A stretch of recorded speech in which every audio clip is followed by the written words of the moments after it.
are on the way. And that's another great start for Ibrahim. He's got a jump on Inigo Anton. You can see him there at the end of the straight. Oh! Nakib Aslan has just been eased out of the track. Alif moves into P5. Oh, and he does have a go. Oh no! Contact. Ibrahim 5 seconds clear. This is phenomenal. Rival sparring again as he hits the one and loses a rear tire. 8 seconds to go. Nakib spins out and well regenerates, but will lose 1, 2, 3 places. The checkered flag has gone. Mohammed Ibrahim, 4th victory of this season. Aaron Lim off to a good start. Look at that. Luke Bannister's also in there. Dominic Hank holding off. And that is spinning out Josh Thomas. Mohammed Ibrahim up to P8 in the early stages, Ammo. So let's see what happened. Oh, well, that's a BlackArts car involved. Nakib's already involved in that one. And plenty of others get involved. In fact, Nakib hits Mika on the way back to the cover, so he spins for a second time. And Inigo Anton goes on the inside, real pace. Anton tries to take the lead, and Inigo Anton then goes over, loses it, and Dominic Ang holds on. Anton drops to P4. Whoa, let me tell you what, Dom actually just closed the door abruptly, but he can't close it this time. Josh actually takes the lead back. Josh Perwin from Australia takes the lead. Pit stops are going to be crucial as Dominic Ang. That's a hit. That's a hit. Dominic Ang is out. He's actually been hit by one of the Safehouse cars with Dominic involved. So friendly fire between the Stratos cars there as we look for the behind Lancelot and Miko Nassi. Oh, big accident coming onto the into the pit lane. Alif, gosh, coming into the pit lane. Alif was just wasted there. It might be another pit lane incident because I can tell that one car's coming through. Yes, it's a very similar accident. Oh my word, a very similar accident. Both flash cars involved while trying to get back to the fast lane, and turns out Ibra's actually been hit the worst and causes yet another accident further behind. Josh Berwin, meantime, maintains that 7-second lead. But see what happens after. Oh! Well, it's a dark colored car, and I'm not sure whose car is that. Leaf. Wow, going to try to go down the inside. Can he make it move the move stick this time? Yes, he does. Cleanly. His first ever win. Wow, that's Josh Perwin, look please. So that's a lot of emotion for Josh Perwin. So Josh Perwin takes the victory. Kalen Chin will come through second. Mohammed Ibrahim got ahead of Alif, would you believe? Ibrahim pinches P3. The points for this round.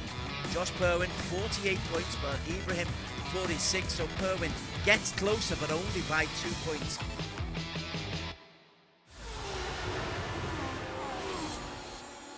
Last week we had our first mystery circuit. We went to Charlotte and the Roval. It was a rumble in the Roval jungle. There was so much action. Josh Perwin, he came second in race 1 with the fastest lap, and then he ran away with race number 2. Did a controlled comeback in race 2 from 11th place and ended up taking the win by 6 or 7 seconds, so I was quite happy with that. Ibrahim's definitely found something in qualifying. 4 times he's been fastest in qualification. It was overall a good round. Managed to get the pole and win race 1. Unfortunately in race 2 I had a bit of an incident coming out of the pits. I was on a good strategy, but unfortunately out of that I couldn't. Defending champion Alif has been the consummate teammate for Mohammed Ibrahim. A lot of stuff happening. The track is very crazy, and the last few laps I was really catching the guys in front. Kalen Chin is a driver I love to focus on. Another driver that should have won a race or 2 this season. He's had a P4 and a P2. Pretty good, I would say. I did the overcut, which put me in P2. And he's well supported by his BlackWolf teammate, Mika Hakimi. My first P6 of the season honestly felt like a relief, but I really think I should be doing better than P6. Miko had a bit more pace than he did in the previous races this season. Roval in Charlotte was a bit of a mess, I think. Had an incident with another driver when he was overtaking me, and then a few more incidents with some other cars flying around in front of me, which unfortunately dropped me 1 or 2 positions. So tonight at Spa is a track that we've been to in the E1 Championship before in Season 0. It's everybody's favorite track. It is the best corner in the world. It's great to drive on, and it's also great to race on. So I think we're going to be seeing a little bit less crashing, a little bit more overtaking. Spa is a great track to race on. It's a very, very wide track. It's a lot bigger than Charlotte Roval was. It's a fantastic track for overtaking and a lot of slipstreams. One of my absolute favorite sim tracks. I think it's one of my favorite tracks. Hopefully I can start to turn it around here and score some good points. Not one of my strongest tracks. Done a lot of races around Spa, so hopefully that'll give me an advantage It's just amazing in my opinion. Looking forward to the next round at Spa.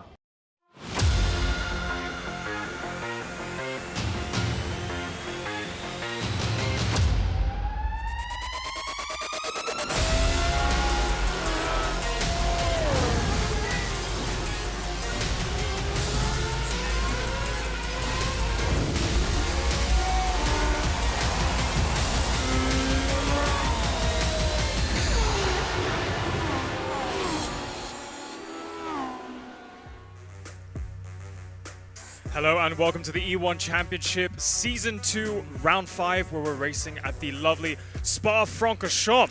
All of the action tonight brought to you by Evo Club Car Insurance with Pro Mileage, where you can save up to 40% off your next car insurance renewal. Make sure you check out the website there on your screens, evoclubinsurance.com. Also, don't forget that you can catch the races live on our live stream on Facebook. Check out our Facebook page, E1 Championship, or check out the website, eggnetwork.com. My name is Daniel Woodruff. I'm your host for this evening, and with me is Alex Young. And gracing us in the commentary box tonight with their presence is birthday boy Des Corkill, and with him, Ammo. I'm sure that's it's a birthday message if we can read it, but happy birthday, Des. So tonight we are at round 5 of 8. We're officially halfway through the E1 Season 2 Championship. 4 down, 4 to go. Alex, it's been an interesting season so far. What are your thoughts on the competition? Like you said, second half of the season now. I've seen some great racing so far this season, as we always do in E1. I think the surprises have been quite interesting. You know, we have our reigning champions, Nakib and Alif, who have struggled a little bit this year. And we see some new boys come up. You know, Mohamed Ibrahim's been very strong. Josh Perwin's not exactly a new boy, but he's having better success than he's had in previous year. Some of the other Australians like Josh Thomas, Luke Bannister have also been very strong. So just seeing some topsy-turvy grids, and as usual, of course, the racing is excellent. Surprises indeed. Alma, what about you? Who's the biggest surprise for you this season halfway in? Well, Dan, I have to say it has to be Inigo Anton. Anton has been very good to actually challenge for wins and podiums. Unfortunately, he has not cracked it yet, but he has been, to me, one of the surprise packages for the season. That win might just be a little bit close. Actually, he might be close away, but still, maybe it's just his day of days might come. Well, we will be talking more about Inigo Anton soon to come. But Des, it's your birthday today. What's your birthday wish for the rest of the season? More action? Yeah, more action, but I wish I could understand the racing, because the oval tracks, the last couple of weeks that we've had on the oval last week, I thought I was getting to grips with understanding tactics. The more you learn, the less you know. That's what I like. So we're back at Spa, which I know. I love Eau Rouge. I'm looking forward to seeing Eau Rouge. Well, before we get to Eau Rouge, just trying to understand what happened last week. We had an absolute corker of a race. Let's go and check out the highlights. They're on the way, and that's another great start for Ibrahim. He's got to jump on Inigo Anton. The end of the straight. Oh! Nakib Aslan has just been eased out. Oh, and he does have a go. Oh no! Contact. Ibrahim, 5 seconds clear. This is phenomenal. 8 seconds to go. Nakib spins out. The checkered flag has gone. Mohamed Ibrahim, 4th victory of this season. Aaron Lim off to a good start. Look at that. Luke Bannister's also in there. Dominic Hank holding off. So let's see what happened. Oh, that's a BlackArts car involved. Nakib hits Mika. He spins for a second time. Oh, he goes on the top of the oval, and does he get the lead? Yes, he does. Anton tries to take the lead, and Inigo Anton then goes over, loses it. Dom actually just closed the door abruptly, but he can't close it this time. Josh actually takes the lead back. That one car's coming through. Yes, it's a very simple accident. Oh my word. A very simple accident. Josh Perwin, meantime, maintains that 7-second lead. Can he make it move the move stick this time? Yes, he does. His first ever win. So Josh Perwin takes the victory. Kalen Chin second. Ibrahim pinches P3. There were a lot of O's in that commentary. Mohammed Ibrahim with the first O, picking up 5 points for his 4th consecutive pole position, and then picking up the win in the first race. But Josh Byrne was very quick, picked up fastest lap in P2 in race 1, and then went on to win race number 2. Kalen Ching coming in a very good second, Ibrahim 3rd, Muhammad Ali picking up points. Do not count him out of the championship. In the overall result, Josh Berwin a 48-point weekend, Mohammed Ibrahim 46, Kalen Chin with a 35 points, Ali with 34, Inigo Anton strong again with a 24-point weekend. Thank you, Des. And as we can see there, Josh Perwin coming out on top after round 4. And Alex, I distinctly remember Josh Perwin doing a bit to camera where he was saying, I should be leading the championship. And that was before last week's race even begun. Healthy points haul after last week. Is he on track to winning this championship? Well, it is quite close to the top. I mean, was he 16 points behind Ibrahim in the championship lead? And that's nothing. That's very, very close indeed. And the two of them have pulled out a little bit away from everyone else. Not uncatchable by no means. We're only halfway through the season. There's still plenty of time for the others to try and come through. But for sure, you know, Perwin is starting to show some consistency. We've always known he's quick, but it's always whether the consistency is there. And he needs to improve in qualifying. His qualifying's not been good enough. He needs to be beating Ibrahim in qualifying in the race 1s. If he can do that, because his race 2's been going well, he can start getting a pole or a race 1 here or there, I think he's got a good chance of the championship. Well, as you say, Mohammed Ibrahim doesn't need to work on his qualifying tactics. He's had 4 for 4 pole positions so far. But Des, do you think that he's his own worst enemy? I mean, we know he's fast, he has that raw pace, but he just doesn't have that consistency so far sometimes to collect all the points he needs. I look at it very positively because he's a driver who takes chances. If he's in the lead and gets away, very difficult to catch him. But if he's caught in traffic, he'll take risks. He'll bring in contact, which to me, I love it. But Alex and race control, they don't. Yeah, exactly. Alex might give you a penalty. We'll see what happens. Can I give Des a penalty? Yeah, birthday penalty. But his teammate, actually, Mohammed Ibrahim's teammate, our reigning champion, is Alif Hamilton. Mohammed Alif, we call him Alif Hamilton. He's our reigning champion, and I want to throw this question to you. Surely his ego must be a little bit bruised. I mean, his teammate is beating him outright in qualifying every single race. A bit bruised and, shall we say, a bit deflated as well, Daniel, because he has not had the better of him in qualifying and also in the races. Yes, sometimes he has actually got the better of him by virtue of the fact that Ibrahim gets involved with a lot of unnecessary contact. But I think outright, through sheer pace and merit, it's been Ibrahim all the way. So I'm almost hesitant to guess that he's playing a bit second fiddle right now to Ibra. Well, we're only halfway through the season. Anything can happen. It's consistency that counts. So we could see a complete change in our championship standings.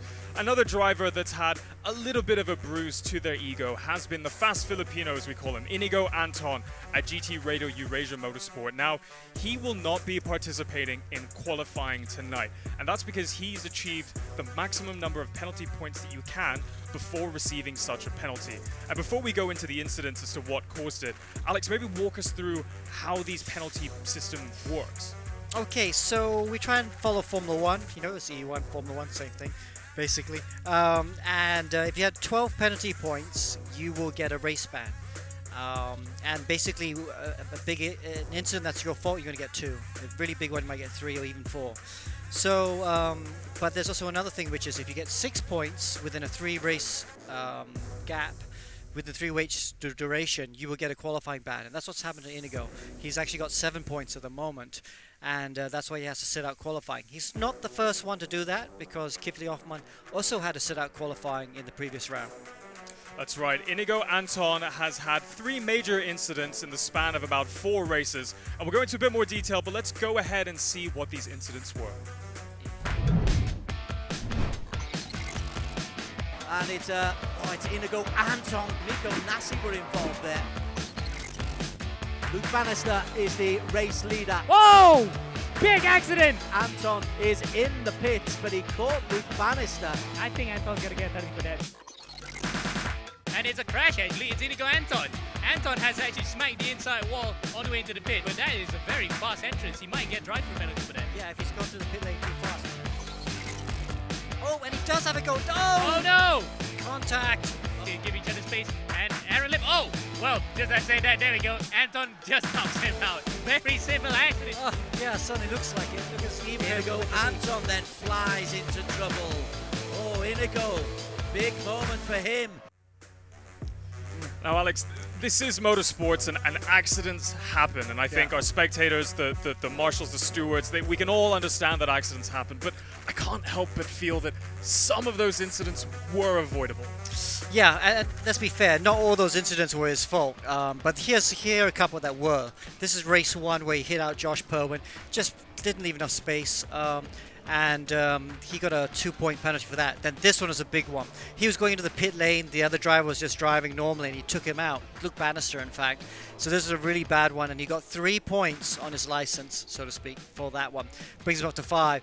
And then the last race in Charlotte, he had this contact. It actually looks okay. He actually looks like he was going alongside, but we felt that he wasn't going to make the corner. He was carrying too much speed, and he wouldn't have made the corner, and instead used Safehouse to slow him down. So that brought his penalty points up to 7, and that's why he's sitting out qualifying. Yeah, it's a tough one to call, and it's a job that I don't envy, but it really does help having that racing experience, because particularly with that last incident, it's just one of those moves where you as a driver instinctively know that it just won't work. Yeah. But you got to take risks, and I'm sure Inigo will continue to do so, but what can he do differently in the second half of the season? Okay, so the speed's always been there. You know, he should have won a couple of races by now. I remember even last year, one season, he should have won Watkins Glen. He should have won last week. He should have won race 2. He had the move, he'd overtaken the lead, but he took too much curb, bounced off and spun. So he will win races. He's a very, very fast driver. He adapts to cars really quickly, and he's good on different platforms as well. Racecraft needs to be better, and it has improved a lot. I think from last season to this season, his racecraft's a lot better. But he's made the decision-making process at critical times has been a bit poor, and that's why he hasn't won a race this season. But it's going to come. I have no doubt about it.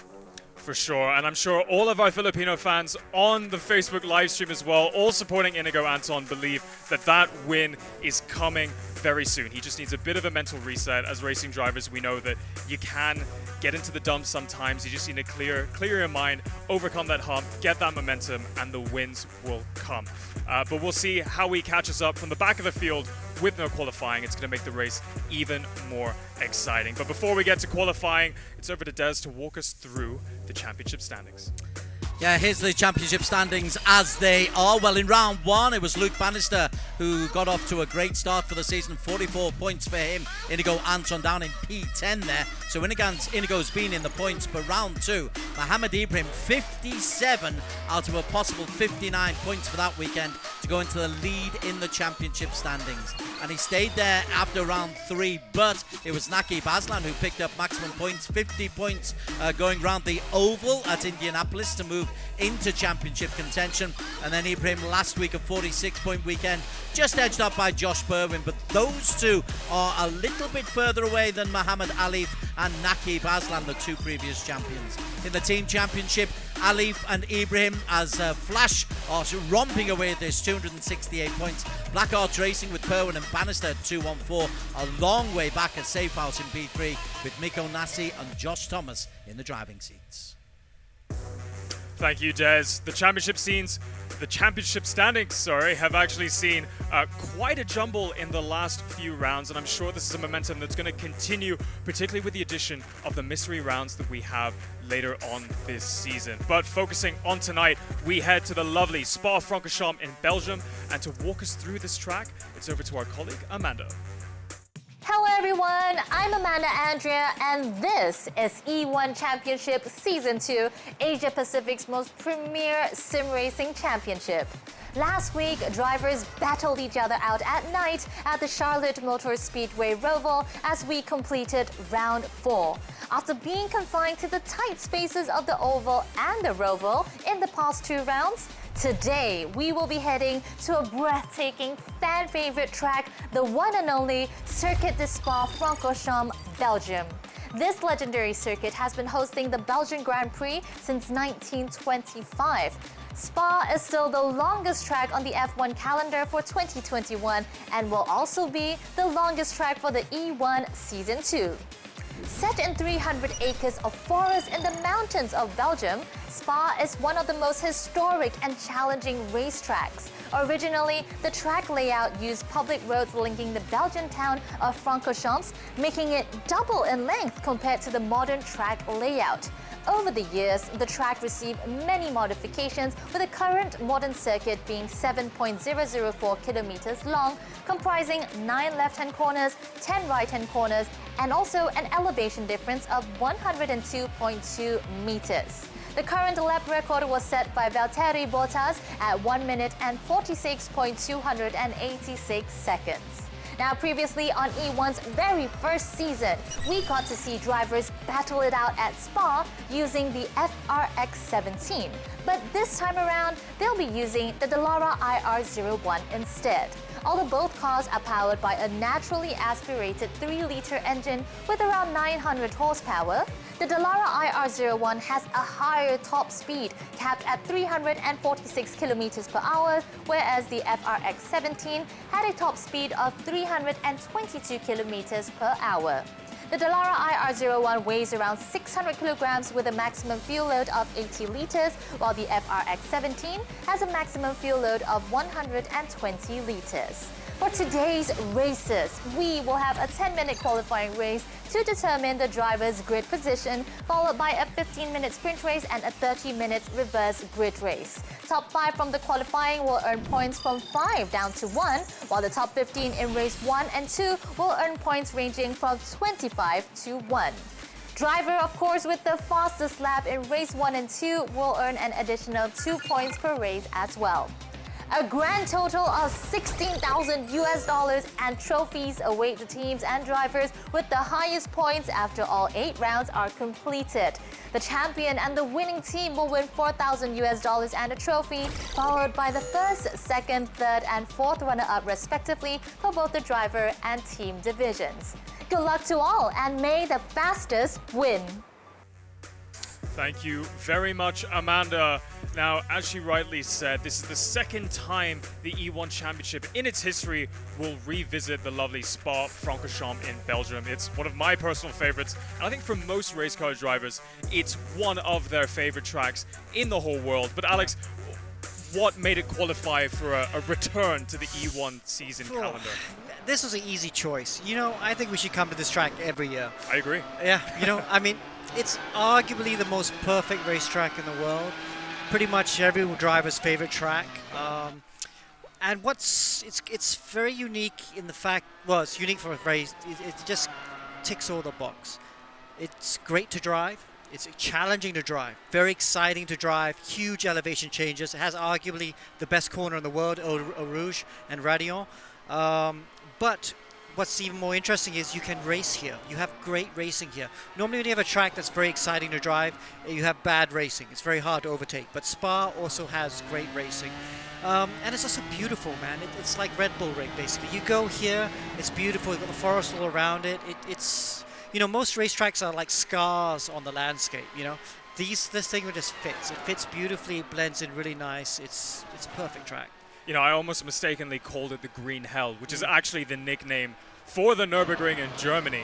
But you could forgive me because the landscapes, as you say, are beautiful. All the trees must be beautiful to drive. Great elevation changes as we ride on board of Mikko Nasi. We come around the first corner and maybe walk us through Eau Rouge because it's the most exciting corner. Yeah, that's turn 1, just gone through La Source. And Mikko Nasi, quickest of all right now, so he's obviously on some qualifying runs. Eau Rouge at the bottom here, going up full flat. Yeah, it's flat through Eau Rouge. At the very top is Radial. And then on this long, long straight, this is the Camel Straight, and there's a lot of overtaking is going to happen here. Slipstreaming down the inside, round the outside, and Mikko's looking very focused there. Before you brake for Lecombe, turn, I can't remember what turn it is, it's all corners at this point. Then this nice right-hander into second sector of the track. The second sector of this track is much more tighter and twistier. Not really tighter. It still flows beautifully, but it's you need a lot of grip. So the downforce is quite important here. How you drive the car is important. Sectors 1 and 3 is all about low downforce, straight line speed. Oh, he's... He stopped. It was a good lap, though. And another driver that I think will have a good lap is Nakib Aslan. He's a driver that's won here before. He's had a difficult season so far, but do you think him winning here in the past is enough of advantage for him to bounce back a little bit? No, not at all. At this level, that sort of form from track to track really doesn't play out. These are, you know, different other levels. You see circuit specialists that are very good at certain tracks, but no, you won't see that at all. I think today, Nakib, I think we'll see pretty much a similar form where he's in the middle of the top 10. You know, he's been making some small improvements, but this is his, you know, his least strongest. Is that such a word? Bad phrasing. But it's his weakest platform. You know, he's much better at Race Room and ACC and a few of the other games. But yeah, I think he'll be a solid top 10. Well, like all true champions, I'm sure he will bounce back. But another person to keep an eye on in qualifying will be Mohammed Ibrahim. He's had 4 for 4 qualifying so far, 4 pole positions. Will he make it 5 in a row? We'll find out very soon because we have qualifying coming up next, right after this break.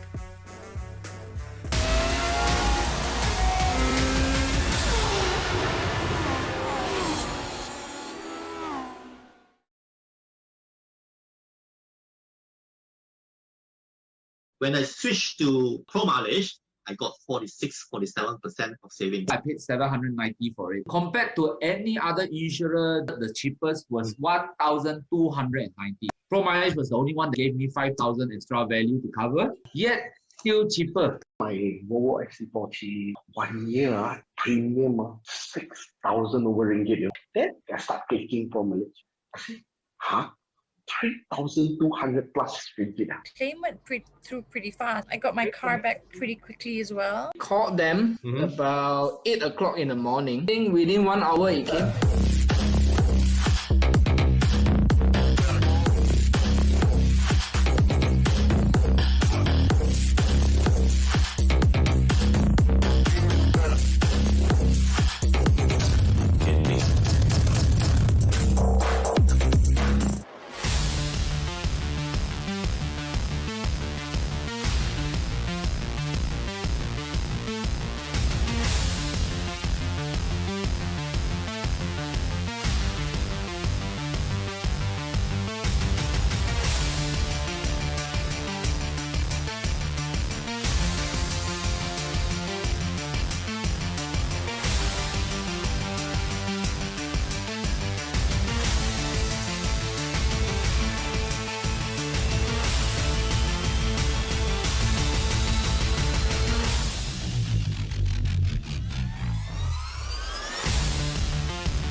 Defending champions Team Flash are the first of the teams we're going to focus on. Muhammad Ali, the defending champion, Mohammed Ibrahim, the current championship leader. Flash, the team to beat. Next up, we have Season 0 champion Stratos Motorsports with Nakib Aslan, who took the championship in the very first season. He's from Malaysia, and he's age 21, and he's joined with fellow Malaysian Dominic Ang, also from Malaysia, 32. A young team, BlackWolf Racing. Kalen Chin is the leading point scorer.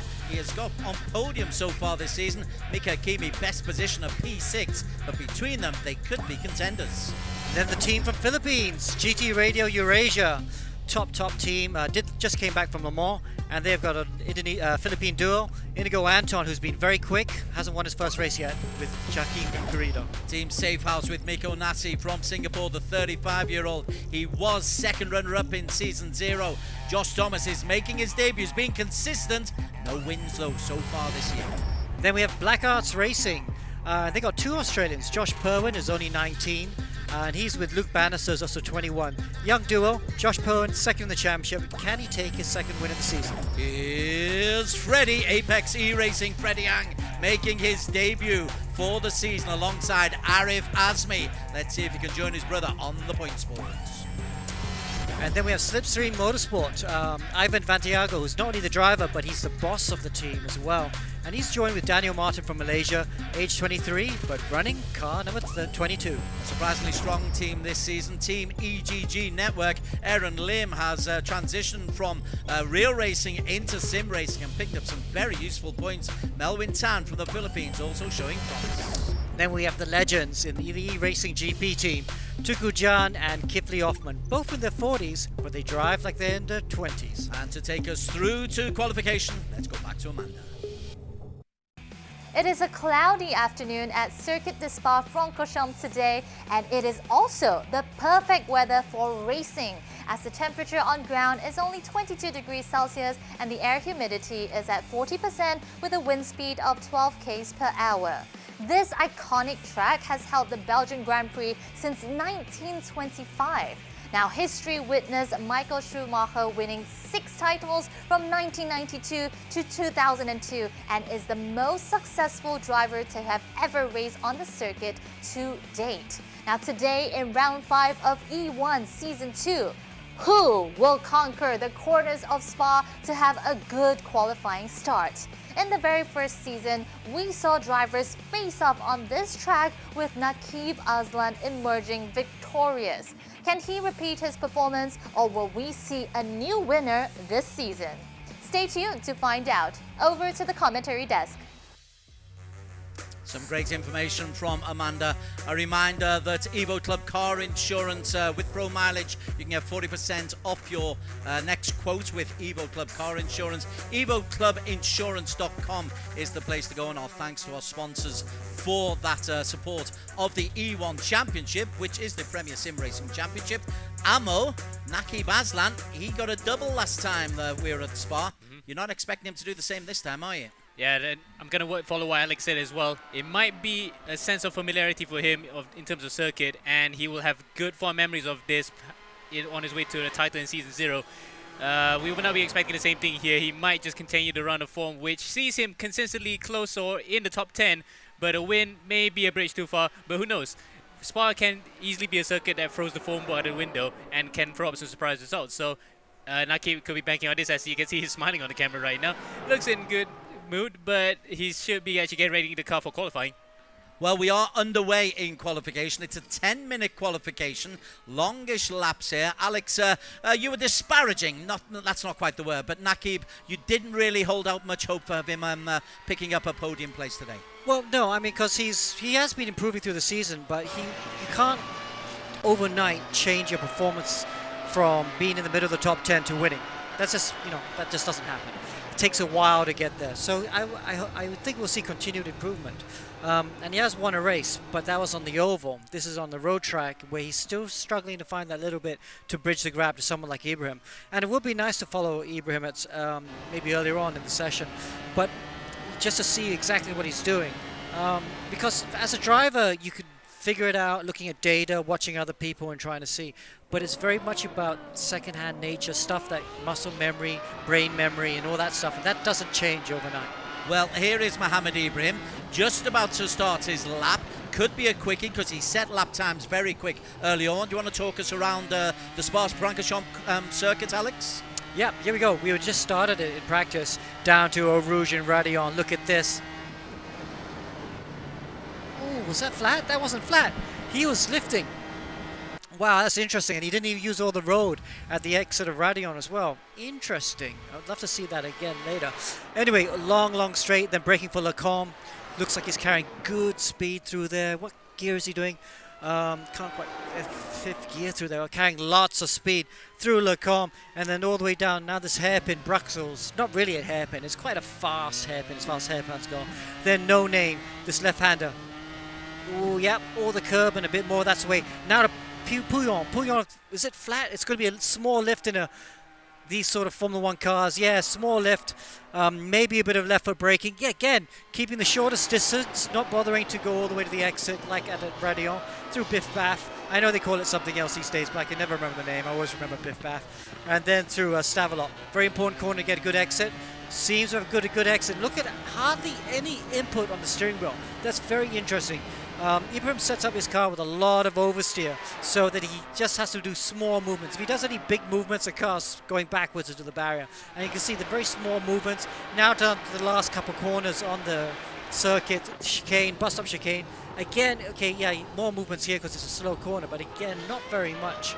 Good exit out of the last corner. And is this quick enough for pole?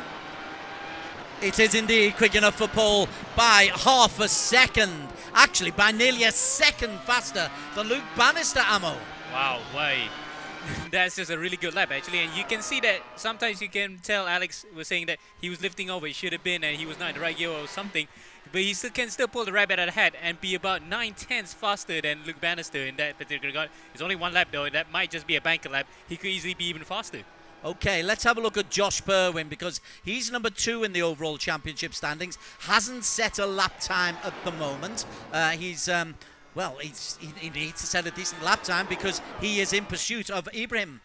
Yep, qualifying form-wise, we see that Josh has his best starting position has been 2nd, which was all the way back in the first round in Brazil.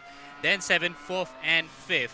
He is easily in the top 10 in terms of qualifying, but he can never break that down just by yet. And let's see if this lap he could actually be at least closer to Ibrahim than he was before. Well, we're halfway through or approaching halfway through. Now, you've allowed 10 minutes this season, Alex, so there's a bit more time. But on this 7-kilometer circuit, you can't really miss out too often on your laps. No, and it'd be interesting to see what strategies everyone's going for, because I think people are doing two laps. Looks like they're doing an out lap, 2 time laps, and then an in lap.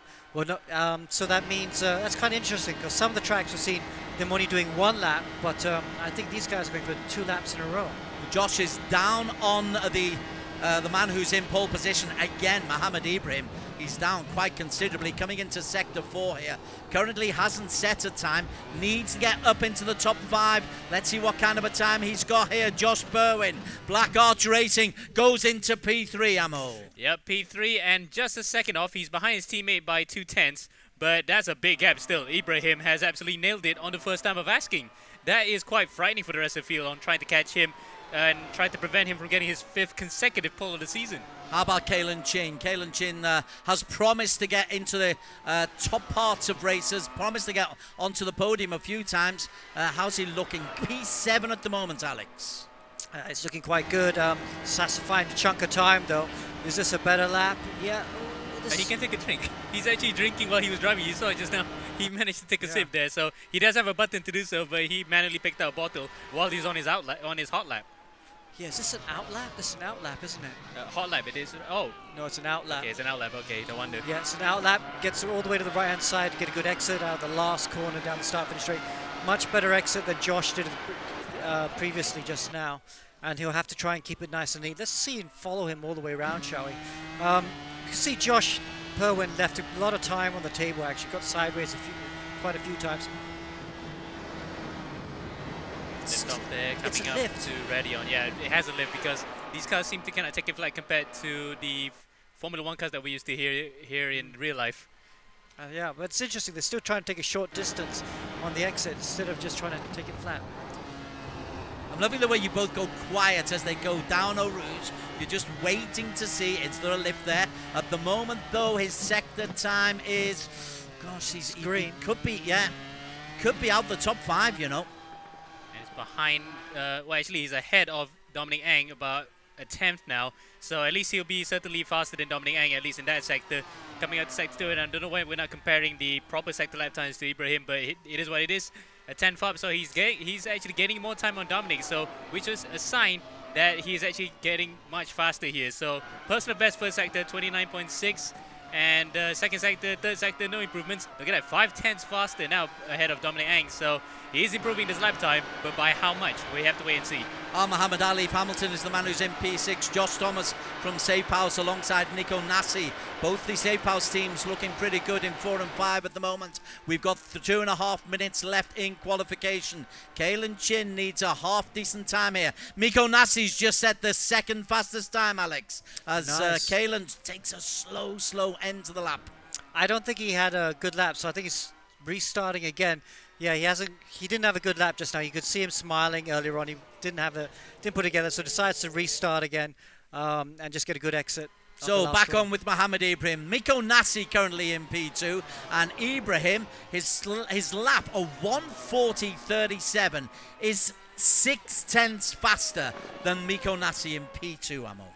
Yeah, indeed, there's 6/10, and remember, Nassi just set that lap time, but he still cannot beat Ibrahim. And look at his lap. Purple first, second, third, first and second and third sectors, so he's getting even faster this one. This might easily smash everybody out of the park. He is really taking the qualification seriously. 4 times in 4 Grand Prix. He has been number 1. Is he going to make it 5 out of 5? Mohamed Ibrahim comes in. 1:40.37 his previous time. Nope. Yeah. Oh, it 1:40.13. It's quicker, Alex Young. Wow. So, putting on 9/10 for the rest of the field. That's impressive. Josh Berwin goes through looking to improve on P2, on P3, which he does. He goes ahead of Luke Bannister. Muhammad Ali Hamilton in P6 at the moment. Josh Thomas, he's out there in P5. But we're into the final minutes of qualification. So Thomas, where he is, yeah, he will finish this lap. He will have a chance to get a better result than Luke Bannister or Josh Berwin. But Alif out of the points again, Amo. Oh, wow. His qualifying form, okay, it's not miserable to say the least. 7th, 4th, 3rd, and 3rd. And this time he's going to be out of the points after 2 consecutive points finishes in the qualifications at least. But, yeah, qualifying form-wise, he has no answer to Ibrahim. Last time it was 5/10, now it's 1.4 seconds. That would just absolutely kill his momentum. And I would safe to say here that he's going to have to support him for the rest of the season. Josh Thomas, for the championship. Josh Thomas isn't going to improve on P5, I don't think, Alex. But nobody's going to get even close to Mohamed Ibrahim, who once again is the man you need to talk to, because Mohamed Ibrahim, fastest in qualification, 5 times in a row. Wow. So, okay, Ibrahim, what a great qualifying. That's 5 out of 5.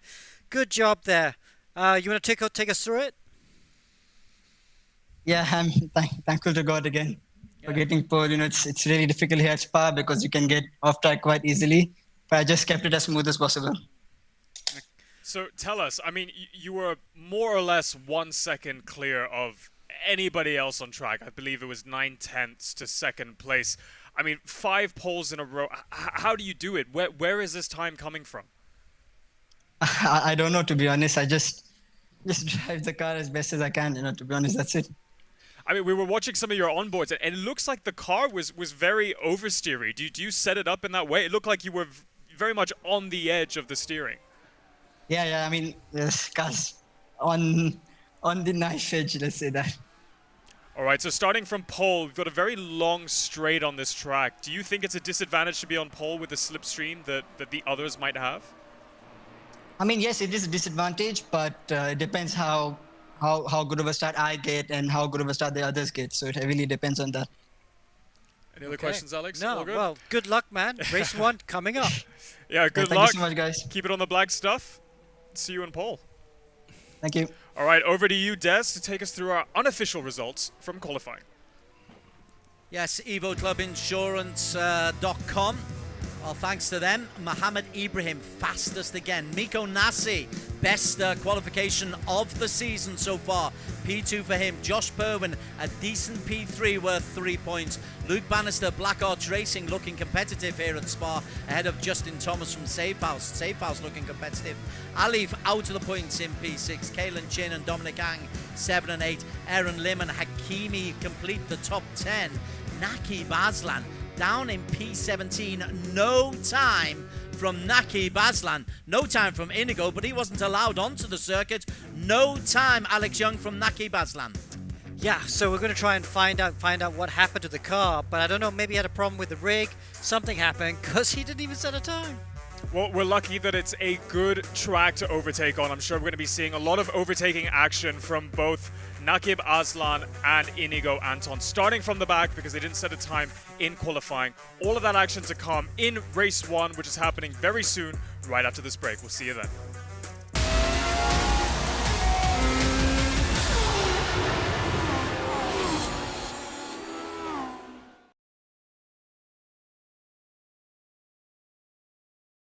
When I switched to Pro mileage, I got 47% of savings. I paid 790 for it. Compared to any other insurer, the cheapest was 1,290. Pro mileage was the only one that gave me 5,000 extra value to cover, yet still cheaper. My Volvo XC40 1 year premium 6,000 over ringgit. Then I start taking Pro mileage.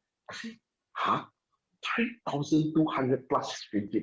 Claim went through pretty fast. I got my car back pretty quickly as well. Called them about 8 o'clock in the morning. I think within 1 hour it came.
Hello and welcome back to the E1 Championship Season 2. We're at round 5 at Spa-Francorchamps in Belgium.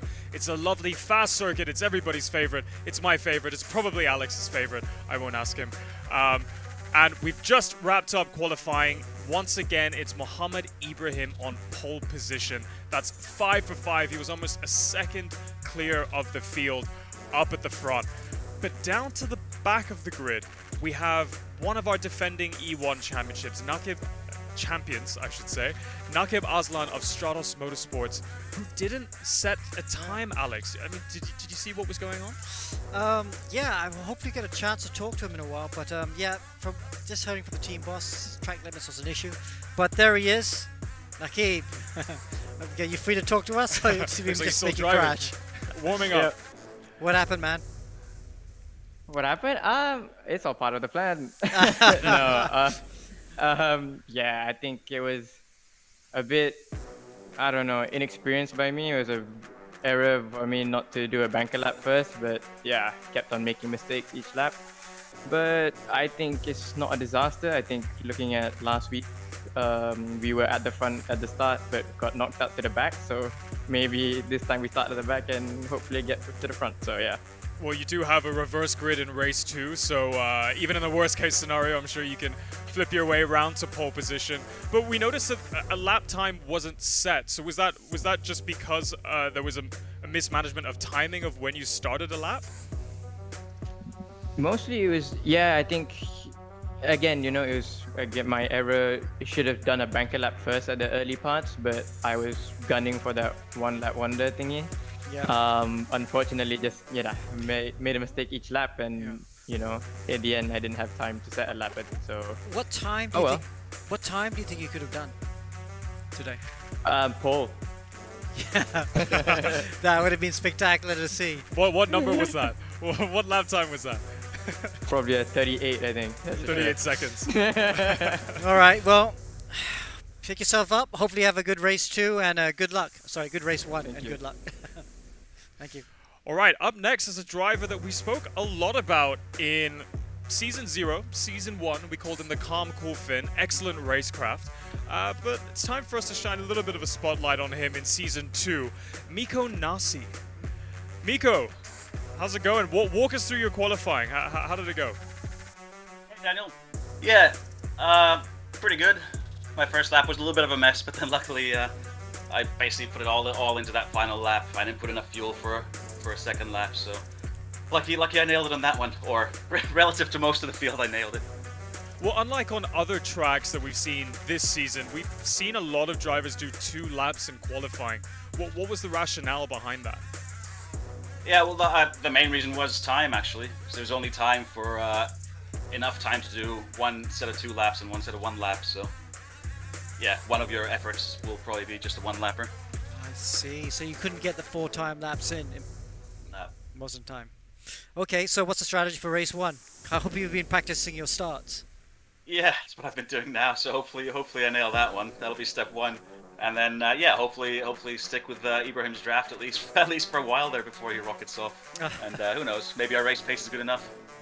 Okay. Well, good luck for race 1. Good luck, Miko. Excellent racecraft from him. I'm sure we're going to see some great overtaking maneuvers from him in race 1, which is coming very soon. But first, let's take a look at our highlights from qualifying. Oh, sorry, results from qualifying. The official results brought to you by Evo Club Car Insurance with Pro Mileage, Mohammed Ibrahim. We may as well just leave that graphic up there for the rest of the season.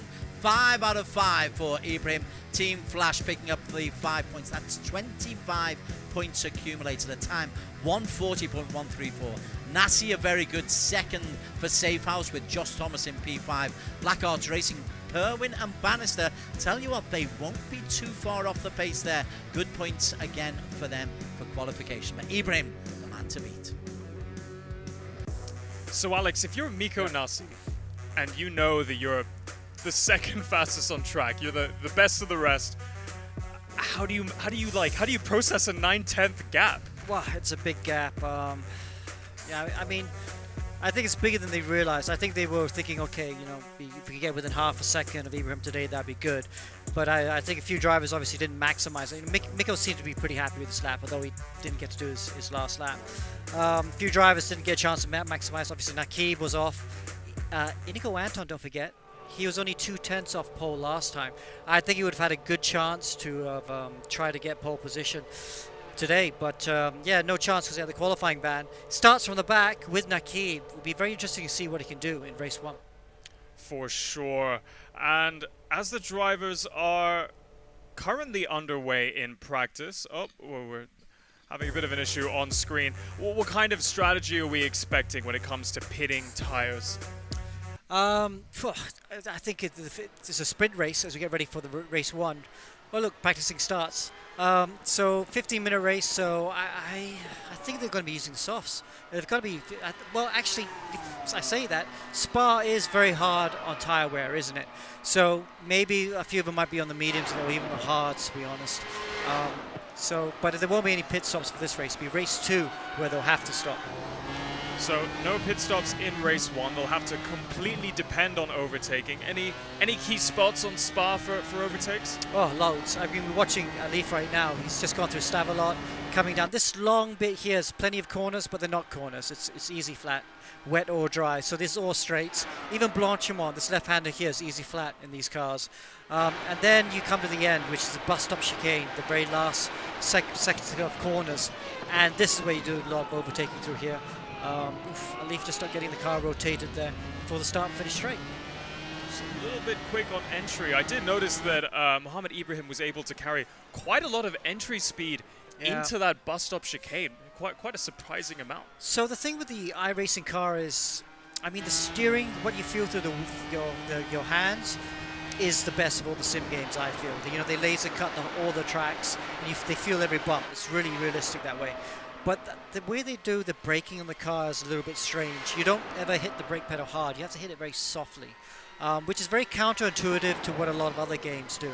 And you got to hit it softly, and you got to have the car with a lot of oversteer, so it rotates. So when we watched Ibrahim on board, he's hardly moving the wheel. Even the slow corners, he only needs to go to here, where everyone else is kind of going to here.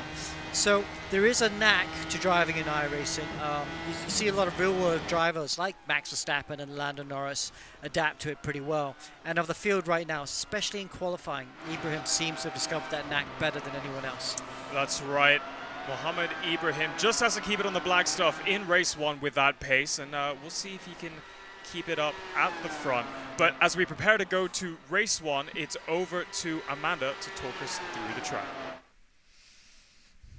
Congratulations to the top 5 drivers in qualifying for securing a good spot on the starting grid in the next sprint race. Now, arguably one of the greatest challenges on Spa has always been the fearsome Eau Rouge Radial left, right, left sequence without lifting off the throttle. A slight mistake in cornering would prove costly too.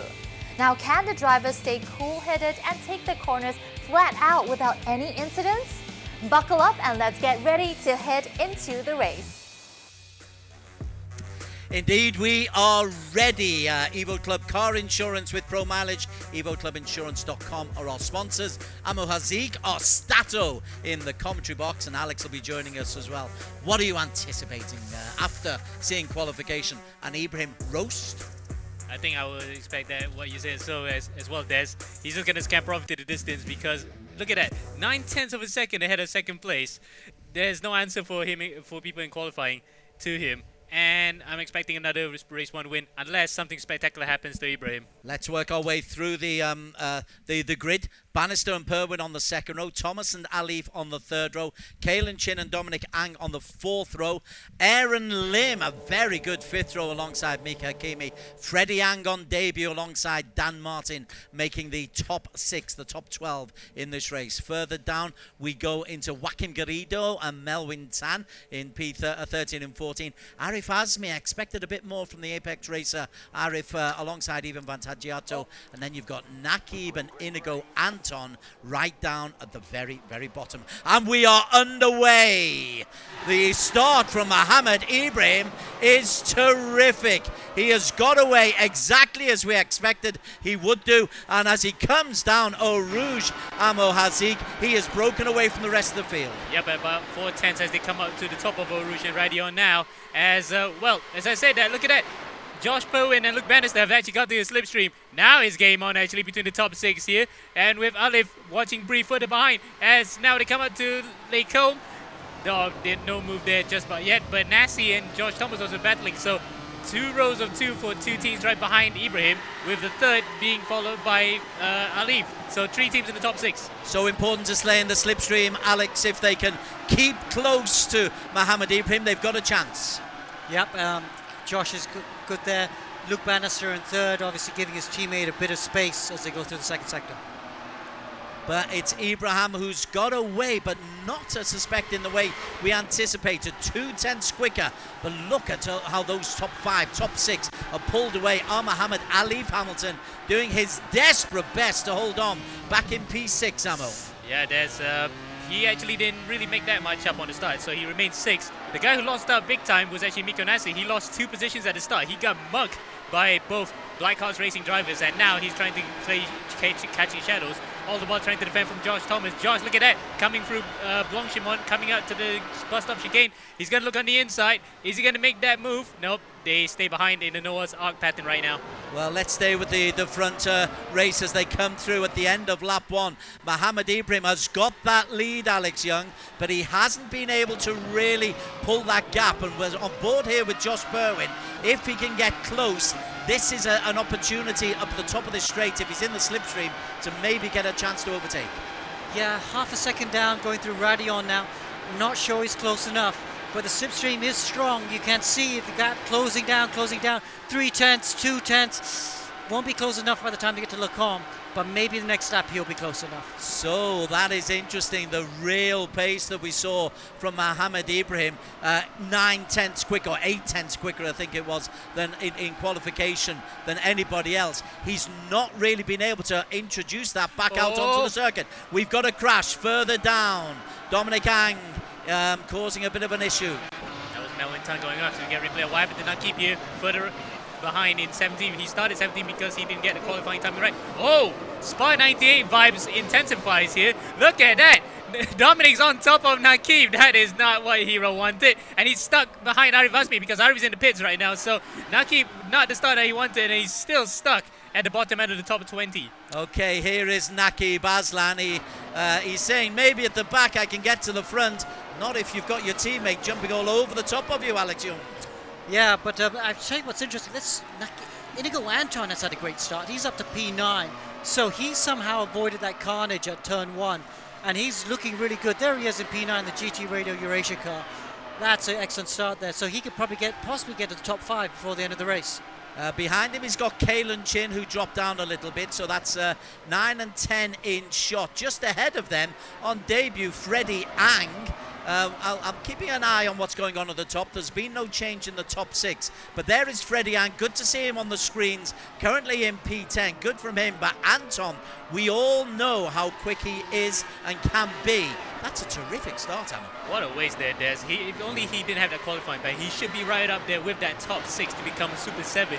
But unfortunately, he just has to carve his way through the field. Now he has to deal with Freddie Yang, and behind him is Kalen Chin as they come out on the Camel Straight to Lake Combe.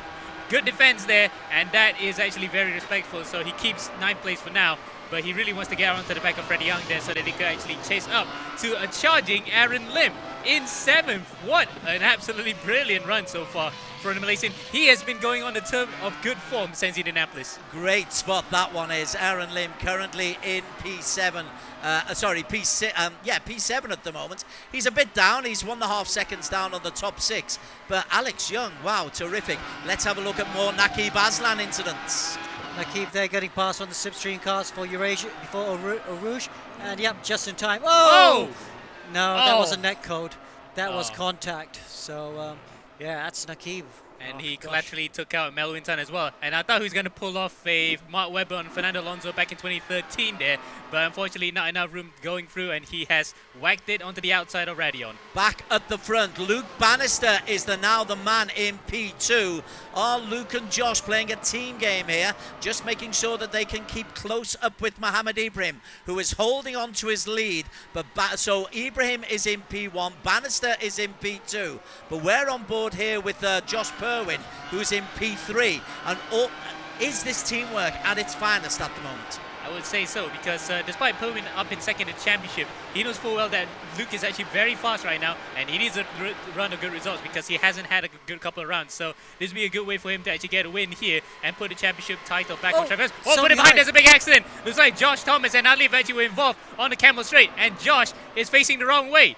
There is Josh Thomas. He was in P5, but he's dropping down, and everybody is going past Josh Thomas, who is just static. The Australian was running very nicely in P5. We'll get back to that in just a while. Back up at the front, though. Ali, he doesn't look happy, does he? Mohammed Ali Hamilton in P5, and we're chasing him, and he's got Miko Nassi in his sights, Samo. Yes, Ali will be quite lucky to get away with that one after this. And in fact, we get what happened to Freddie Ang and Kaylin Chin. Oh, Freddie into the barriers on the outside of Radion, and upside down he goes. Luckily, he didn't get collected close enough to his own brother Dominic there, and the car manages to flip the other way around somehow. But I think he's in the pits right now. He's out of this race. Welcome to E1 Championship, Alex. Yep, it's a steep learning curve. These are very difficult cars to drive. I'm interested to see if Thomas is still stuck there, because gosh, I hope he's being able to move. But yeah, now back to the front three, though. The front three is where the action is. Ibrahim there looking at the lead. And yeah, he's stuck in the pit lane, so he's done. Josh Thomas in the pit lane. But what's happened here? So this is Ibrahim. Back out with Ibrahim. So Ibrahim hasn't been able to shake off Bannister and Perwin. That's the thing I'm really looking at and really enjoying as they come down Eau Rouge once again. There is no real gap for Mohammed Ibrahim, although saying that, he's not under pressure either, Amo. I wouldn't say that he's not under pressure, really, to be honest, because he's being caught right now in this race. Look, the slipstream is real, and look at that, he's trying to actually break it, but Bannister is not close enough to actually lunge a dive on the inside. Yeah, not this time. But the BAR guys are actually working well together here to actually catch up to the back of Ibrahim. This is his most tense race one ever. 2v1, Alex, halfway through. Yeah, so let's see who's looking after the tyres the best. Wondering what tyre compound they're all on. All on medium. All on mediums. Okay, so they're all on the same strategy. Luke has to be very careful not to lose the slipstream of Ibrahim here, you feel. This is dropping down 4/10 in the dirty air of Pouillon. But if you can just hold it there, keep the car from sliding, keep putting the pressure on Ibrahim, you never know what might happen. Mohammed Ibrahim, a last lap, 1:42.19. Luke Bannister and Josh Perwin within, well, their same time. They are running mighty close. They've dropped Miko Nassi down in P4. So Miko Nassi, after coming second fastest in qualification, might have to miss out on a podium. But this is a thrilling race between the front three. We'll come back to that in just a moment. Let's have a look at Miko Nassi, see how he's racing, Amo. Yeah, so far 4th place, and got mugged at the start by the two BlackArts brothers. sorry, I said brothers, I meant bros. But so far so good at least, and it's a good turn for him after what happened in the last few rounds where, for example, like Canada, he just got knocked out into space and disappeared for good. Indianapolis, he was up in the top 10 before he crashed, and in the previous round in Charlotte, he had an 8th and a 5th, but he would love to be up there challenging for the win. Right now, 4th place at least is a good return to form for him. We should go back to the front because Luke is getting closer to Ibrahim. You can see from Luke's car, there we go. Oh, there he goes. He's going to challenge for it. He's going on the outside, coming out to Lake Combe. Does he have the nose ahead? No, he doesn't. He just got slightly ahead, but Ibrahim got him into the corner. But there is pressure on, forgive me for saying there wasn't, but there is real pressure on Luke Bannister. He's a cool, calm, calculating man. And you look at the body language in the screen's bottom right, and Ibrahim looks tense. You can see his arms, look, the amount of muscle tension that he has there. He is absolutely clutching that direct drive steering wheel. He is trying his best to keep Bannister behind, but you can feel that Bannister's got a bit between his teeth. Fastest lap so far, 4/10 ahead of Ibrahim. That might be attributed to the slipstream, but there's no doubt that Bannister is back on form here today. Is Josh Perwin being dropped, Alex? Yeah, it looks like he's been dropped a bit. Josh not looking as comfortable as his teammate Bannister, but Bannister, 3/10, that's pretty good. If he can just keep 3/10 to the next couple of corners, he'll have a really big slipstream up to Le Combe. Okay, let's have a look at whether they are able to do that. There is how close they are, and he's close again. He makes a move for the second time on this lap, but Mohammed Ibrahim has just got the corner quite right, but intense pressure coming from Luke Bannister, who, remember, was the championship lead after one round earlier on this season. We've got still 4.5 minutes to race, Amo. Yeah, 4.5 minutes to go, and it's absolutely tense here right now. Look at that, 1/10 difference last time out in terms of lap time. Bannister definitely has the momentum here. We just can't find a way past. Ibrahim has been so good on the brakes to prevent that challenge, but I think this time around he might find it hard to actually keep him behind. So Bannister tries to go around the outside again. Ibrahim's got just enough pace. Then he looks on the inside, and I can see Alex Young, you're wagging your finger. Yeah, that was a last-minute change of direction just before the braking zone, maybe even in the braking zone. That will give him a problem. The stewards will have a look at that. So basically, you are only allowed one change of direction. Now, we do allow cars to weave if they're trying to break the braking zone. But once that car following is close enough, you got to stay static. You can't move.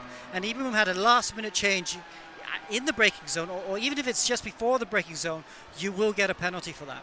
What it means, though, is that Ibrahim has been able to pull a second and a bit on Luke Bannister, but there could be problems for Mohamed Ibrahim. If I can just go further down, break this off for just a moment. Aaron Lim is having a terrific battle here with Inigo Anton. How about this? Aaron Lim looks back, and there is Anton in his wing mirror. Yeah, he's got to match his best ever result in this championship so far. Remember, he was 7th at Indianapolis 200, and that's his teammate Melvin Tan going onto the gravel. But he's got a bigger, tougher opponent to keep behind here in terms of Inigo Anton. Anton looking at the outside, Blanchimont. Oh, they touch each other, and Anton lost the wheel, I think, for a second, but the wheel recovered quickly. Now he raised his hands in gesticulation, knowing that probably Aaron should have given him a bit more room there coming through Blanchimont. But look at that. What an absolutely brilliant driver. We thought he could only drive in ovals. Nope, he drives well on the circuit, and Alex might be giving him a lot of good credit for that. I don't think there was anything wrong with what Aaron was doing, wasn't he? We'll have to look at that again. But Inigo, again, just getting too close at the wrong point. He's been too impatient. You can't overtake there, so you don't need to be driving up the rear of someone. He needs to try and plan his moves a bit better, because he needs to do it into the bus stop chicane or at the end of this straight into Le Combe. I need to tell you of a change. Josh Perwin has got himself into P2 ahead of Luke Bannister, but Mohamed Ibrahim has established a 2.5 second lead, so he's broken that slipstream. He has got away, but he could be in trouble later on. Yeah, it could be a 5-second penalty here, because remember, that is a driving standards penalty, because you're not allowed to, as what Alex said, move twice. 10 seconds, okay, 10 seconds is the minimum we're giving this round, so he might actually drop into 5th place behind his teammate at leave if the penalty to be applied. But we have to wait and see whether or not that was fair, because by the look of Bannister's face, he was also raising his hands in gesticulation, knowing that that was actually not a clean way to defend. Mohamed Ibrahim, he is our race leader. Josh Perwin alongside Luke Bannister, 2 and 3. It's been a really, really cohesive drive from the BlackArts Racing pairing. They are working as a team, Alex. Yeah, I should talk about them a bit, because they have won something like 12 real-life single-seater championships in the last 10 years. They're the most successful single-seater race team in Asia. They've won that many championships. Formula Renault championships in China. Gosh, I lost count. They were the Asian Formula 3 champions 2 years ago. So they're a serious real-life team. They've hired these young guns, proper sim drivers, Josh Perwin and Luke Bannister. But obviously, they are working well together in 2nd and 3rd position. And that was team orders, I think, for Josh and Luke, because he thought that, okay, Luke's faster, let him by, let's see if we could attack Ibrahim and try to challenge for the win.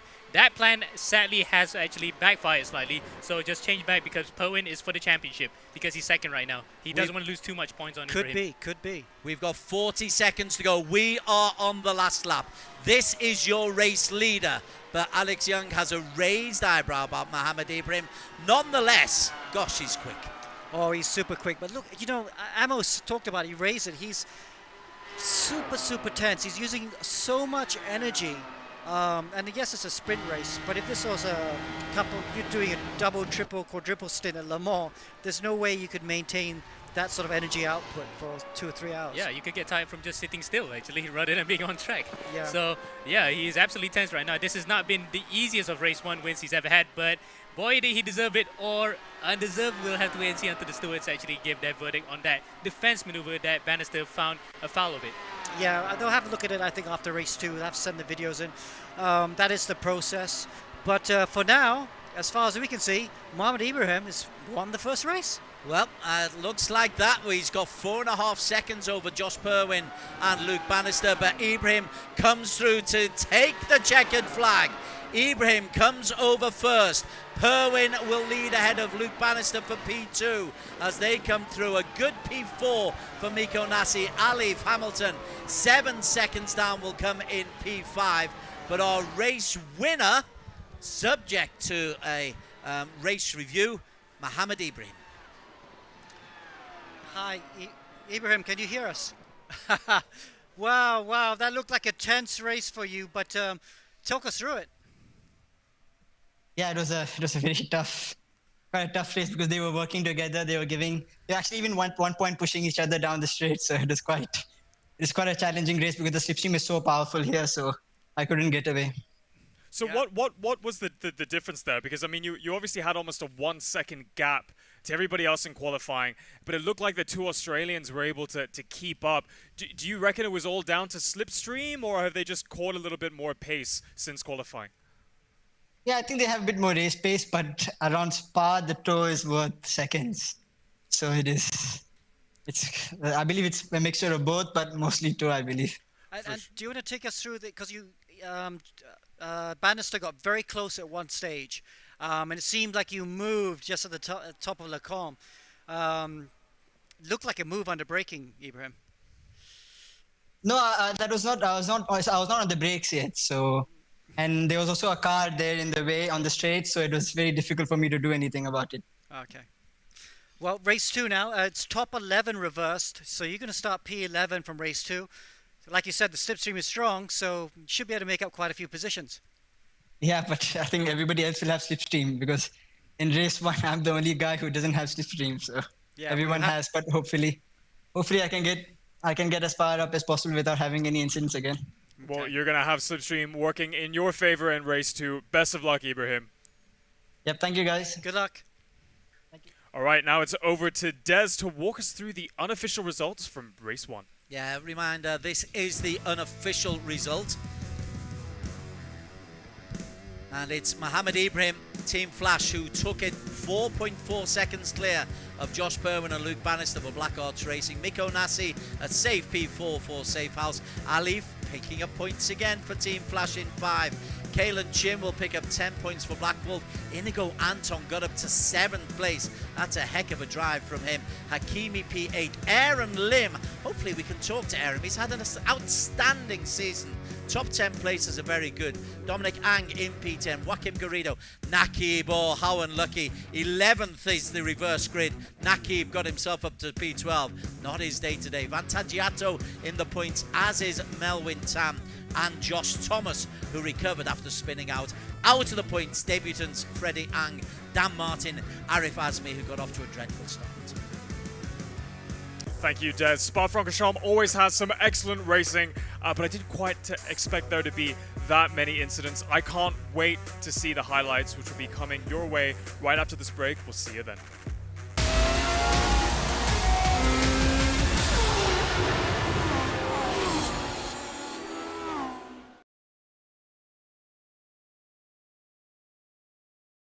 When I switched to pro mileage, I got 47% of savings. I paid 790 for it. Compared to any other insurer, the cheapest was 1,290. Pro mileage was the only one that gave me 5,000 extra value to cover, yet still cheaper. My Volvo XC40 1 year premium 6,000 over ringgit. Then I start taking for mileage.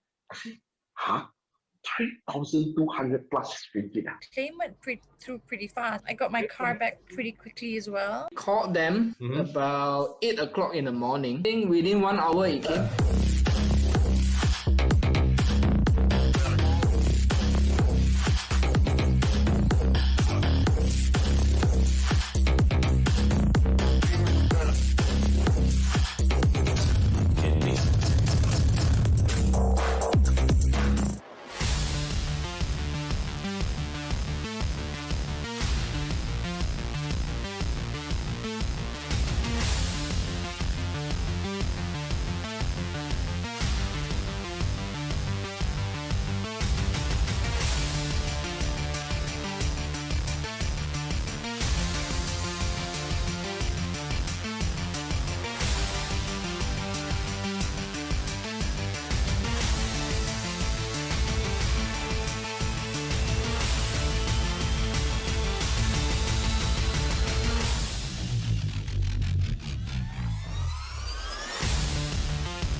Hello, welcome back to the E1 Championship Season 2 at Spa-Francorchamps. We just wrapped up qualifying and race 1, a sprint race on the lovely Spa circuit. A lot of action, a lot of incidents to unfold and unpack, but no better way to get those insights than to speak to the drivers themselves. Let's start off by speaking to Aussie Luke Bannister of BlackArts Racing. Luke, walk us through that race 1. I mean, it looked like you had quite a bit of pace. We could see that you were maybe holding back for the first half of the race to let Josh have a go at Ibrahim. Yeah, the first half we wanted to get that gap to P4 it would be, so we could make sure we were first, second and third kind of in that group by ourselves, so that the worst we could get was second or third. And then yeah, I think we swapped a few laps in and then I had to go at getting past Ibrahim. Yeah, you had some great pace, put him under some big pressure. But there was one small incident where we thought you were going to have a go and then you backed out of it. What happened there? There was one time, I think it was the closest I was, and I had the best run I had up until that point. And then I was behind him, and we got to Eau Rouge, and then through Eau Rouge, and then at Les Combes, I went right, and he kind of moved right. It was close to the braking zone. I don't know, I guess the stewards will have to decide whether it was in the braking zone kind of thing. And then, yeah, I braked a bit, and then just had a bit of a slide through Les Combes, and then lost the slipstream. And then from there, it was P2 or 3 after that. And then ultimately, it was Josh who finished ahead. Was that a tactical move with the points in mind? Partly yes, and partly just to make sure that we finished second and third, and we didn't take each other out and have a mess. Fair enough. And in terms of pace, I mean, there was quite a big delta. We did say before between the rest of the field and Ibrahim in qualifying. It looked like you guys caught up in that pace during the race. Were there any differences between how you approached qualifying? Well, our setup, we always build our setup for the race, making sure that we will have tyres in the race come the end of the race and just during the race. So we might lose a little bit of quali pace doing that, but then I also made a bit of a mistake on my quali lap. I didn't get the best lap I could have, so the gap could have been a bit less, maybe a few tenths, but the thing around Spa is the slipstream is just massive, so that part as well really helped. Well, it looked like you did have the pace in race 1. You're definitely going to have the slipstream to help you in race 2 with the reverse grid. Best of luck. Well, one question. So with the slipstream so strong, what's your strategy for race 2? Hopefully, slipstream past everyone in P1 on lap 1. Easy. That one. Yeah. Okay, we'll have to go on board with him because this driver's going to have a lot of action, I feel. Similar strategy with Naqib Aslan, straight to the front. Good stuff from Luke Bannister. Let's go and speak to Malaysian racing legend Aaron Lim. Yeah. Aaron, it's your first time in the E1 Championship, and once again we're speaking to you, and you're having a pretty good season so far. I mean, a lot of top 10 finishes, a lot of healthy points for the championship. How was your race 1? Yeah, I mean, we had a really good start in race 1, avoided most of the collision. Pretty much ran my own race, couldn't keep up with the top 5 at a point, but tried to be consistent. Yeah, at the end I tried my best to hang on for the last 2 laps, but yeah, it was tough against these top guys.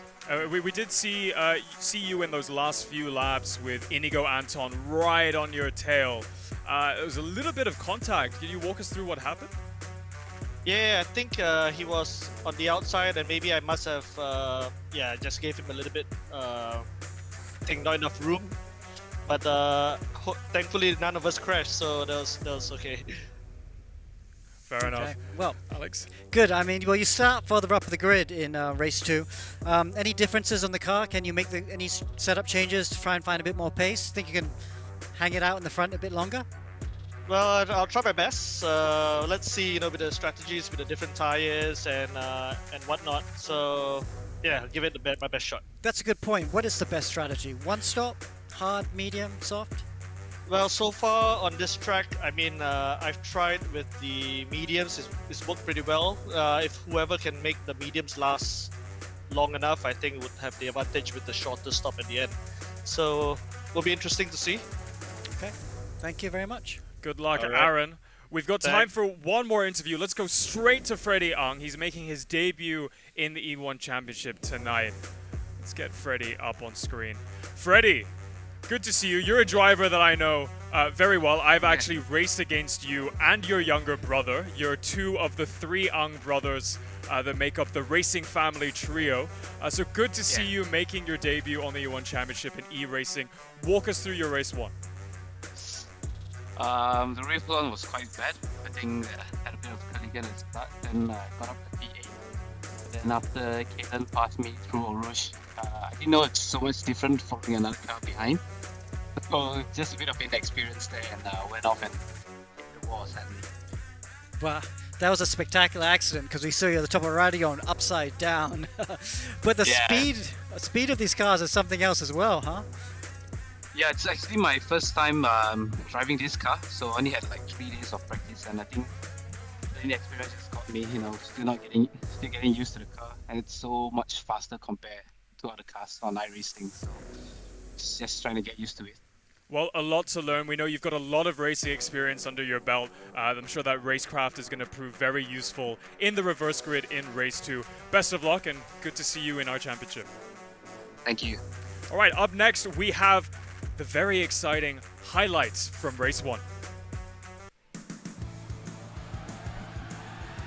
Here we go with the start. You see, we missed that first lap crash in the actual broadcast, but here we can see that so many cars got involved.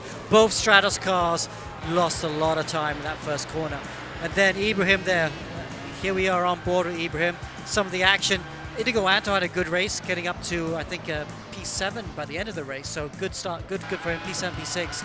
Here we got Nakeem trying to get back up, but then clashing one of the Slipstream cars. And then here we got Luke Bannister with that overtake, trying to go around the outside of Ibrahim, not able to at this point.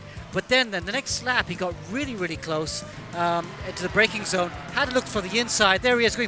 Missed that action. But Ibrahim was able to hold on to the end, win his 5th race 1 in a row with both BARs, 2nd and 3rd. Final result brought to you by Evo Club Car Insurance with Pro Mileage. Mohammed Ibrahim at the top, 25 points, 5th win of the season. Josh Purwin in P2, Luke Bannister, fastest lap under P3. So good day at the office for BlackArts Racing. Miko Nasi safely in P4. Good for him. Mohammed Ali, the defending champion, in P5. Kaylen Chin and Anton completing the top 7. Then it's all Malaysia. Mika, Aaron and Dominic Ang getting through 8, 9 and 10. Thank you very much, Des.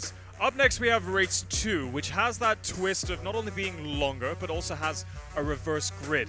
And you need that raw pace, you need that racecraft to be able to overtake. But looking at BlackArts Racing, they have that team strategy working in their favor. We saw that in race 1. We saw them working with each other. And in the interview just now with Luke Bannister, he also said, they were working together to try and keep up with Mohammed Ibrahim. I think it's only a matter of time before we see whether or not that actually helps you win championships. Working together? Yeah. No, you gotta say for sure. I think Ibrahim was missing his teammate.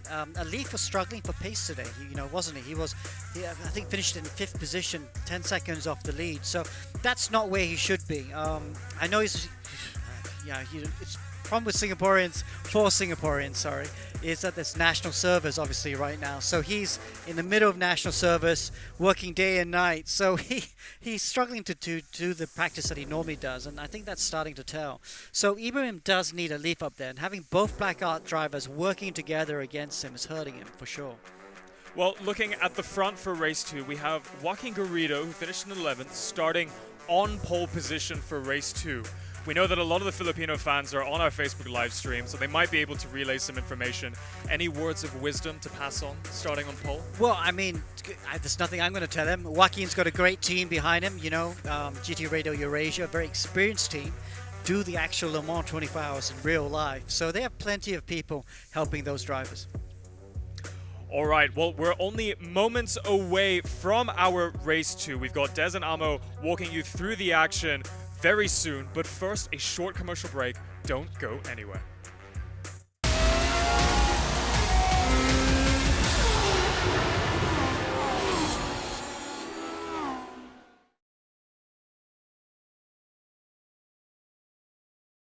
When I switched to Pro Mileage, I got 47% of savings. I paid 790 for it. Compared to any other insurer, the cheapest was 1,290. Pro mileage was the only one that gave me 5,000 extra value to cover, yet still cheaper. My Volvo XC40 1 year premium 6,000 over ringgit. Then I start taking from Malaysia. I say, huh? 3,200 plus ringgit. Claim went through pretty fast. I got my car back pretty quickly as well. Called them about 8 o'clock in the morning. I think within 1 hour it came.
Hello again and welcome back to E1 Season 2 Round 5 at Circuit des Spa-Francorchamps.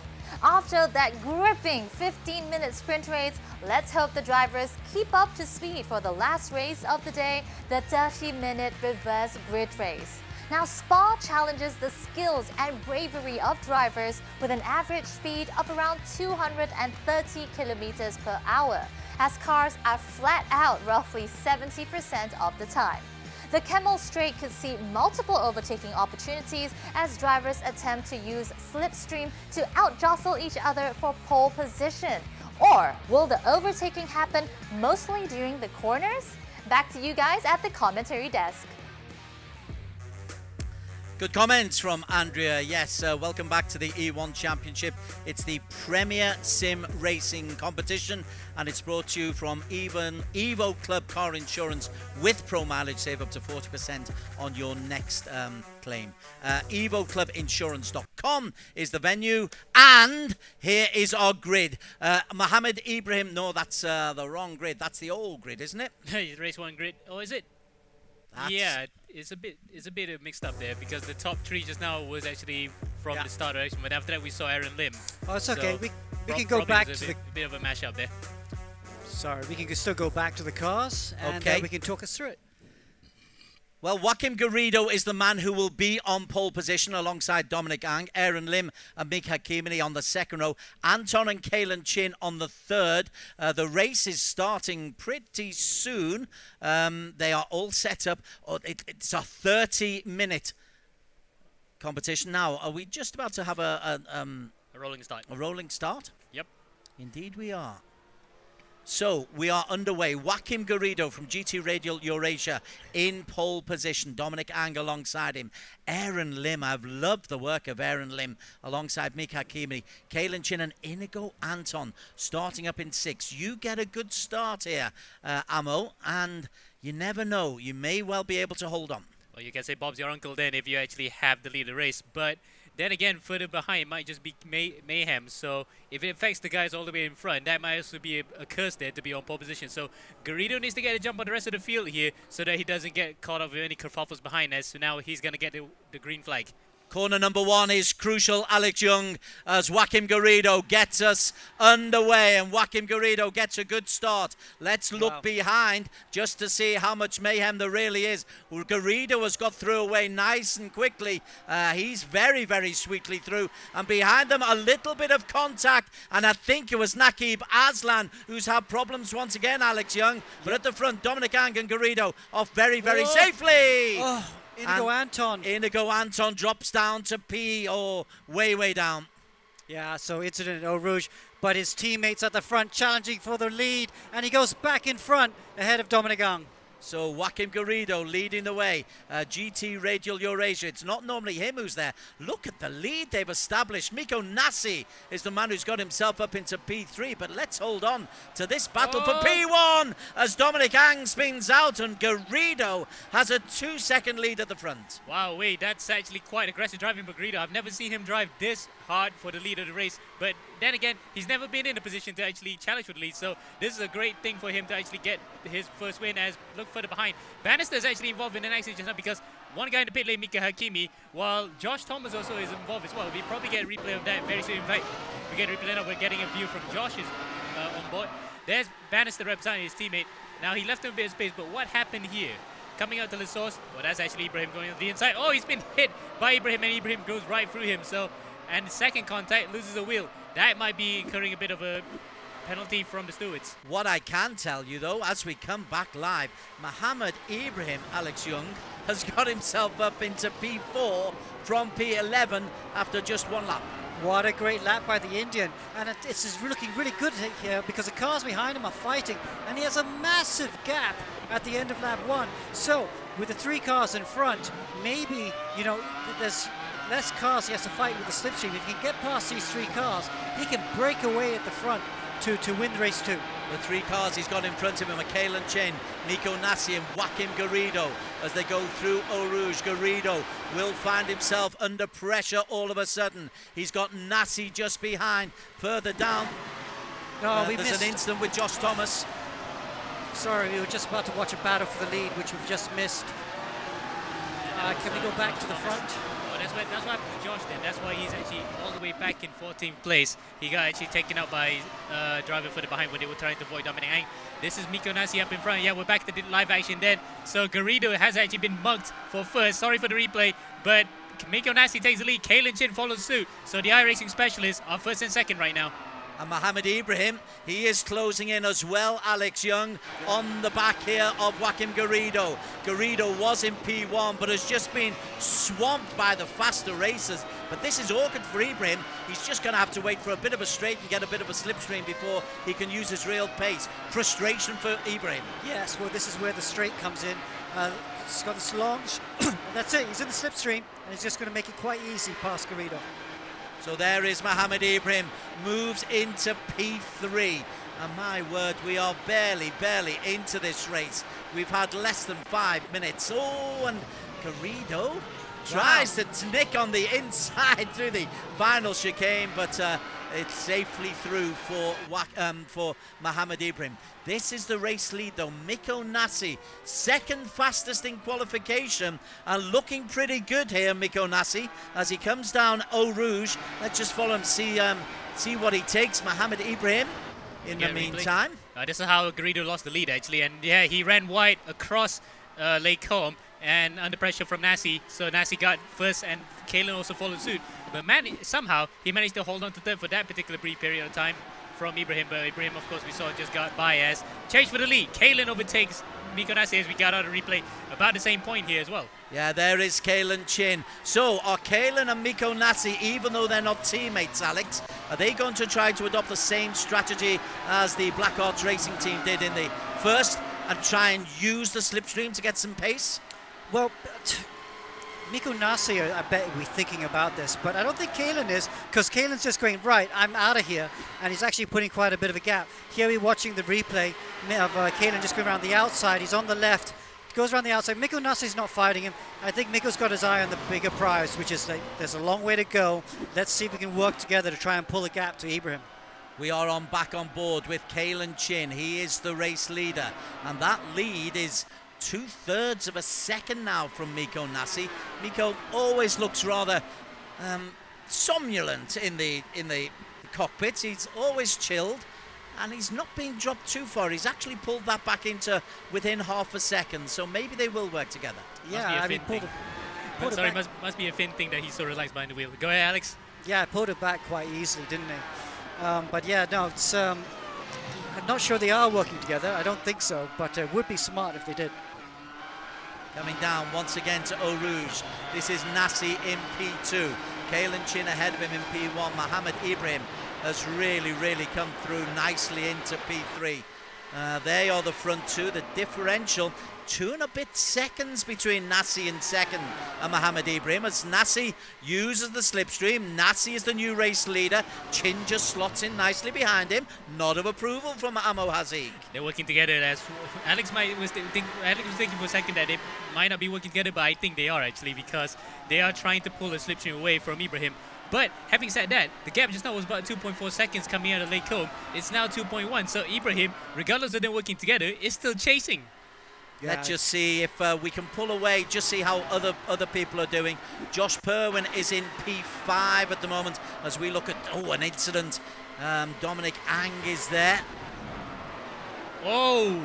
And that was, I think, because of, is that Melvin or is that Aaron Lim involved? But regardless, it was an EGG car. And Dominic Ang, well, he clutched the short straw and crashes straight into the barriers at Blanchimont. So a bit of a kerfuffle there between 3 or 4 drivers. But unfortunately, Dominic Ang, despite not being involved, got collateral. This is the battle for P4, where Josh Perwin is the man in possession. He's got Garrido and Mohammed Alif behind them. So Garrido has done well, Alex Young. Well, nearly 7 minutes in, and he stayed in contention up at the top. But now he's dropping down, further down. He's dropped down to P6, Garrido. I don't think he's got the pace, so now it's whether Alif has just got past Garrido, whether he can work with Josh to try and catch the top 3.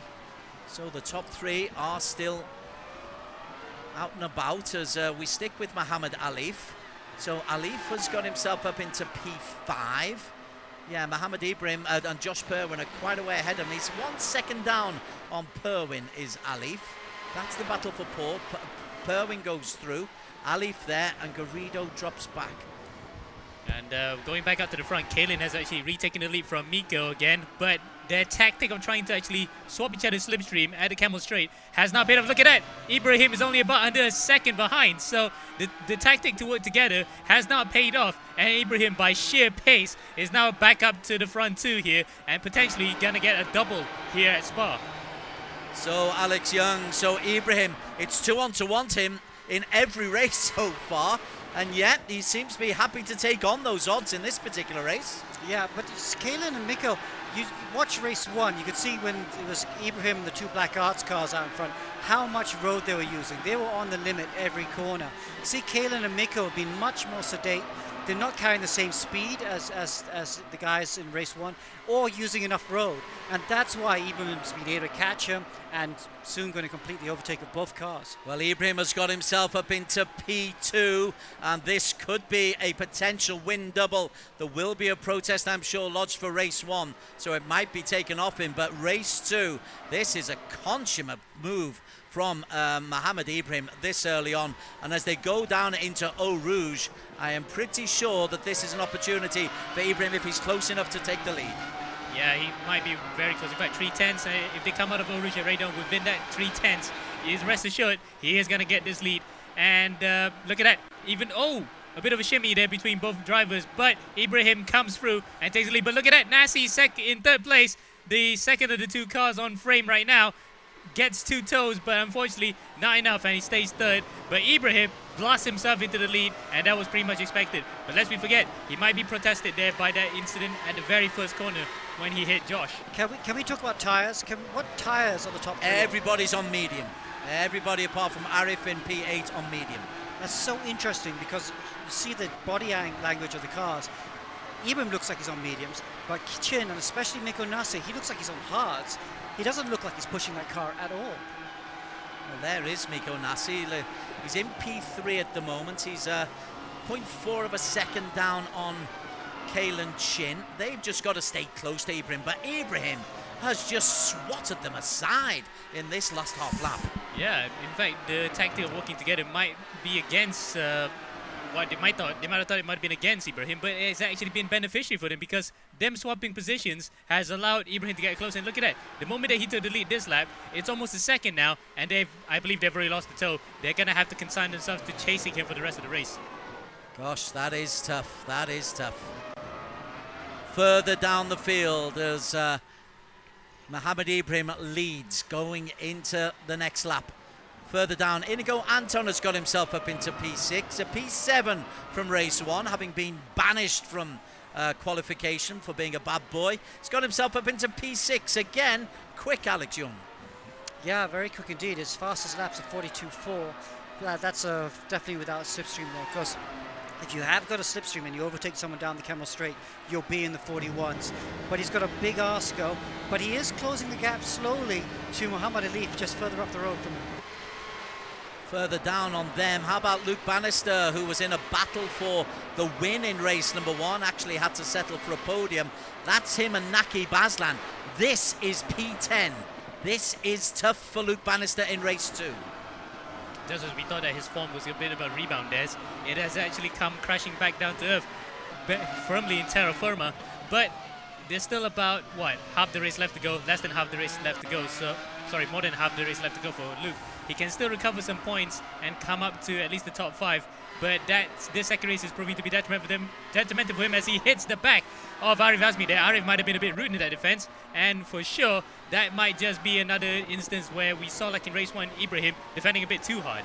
Well, we've got Arif Azmi here, and he's under a lot of pressure from Luke Bannister, and Nakib is closing in as well. It's for the minor placings at this stage with what have we had? Nearly 12 minutes of the 30 minutes to go. This is the battle for P9. Arif making himself as big as he possibly can, Alex. Yeah, Arif there with 2 moves earlier on. He'll definitely get a penalty for that, I feel.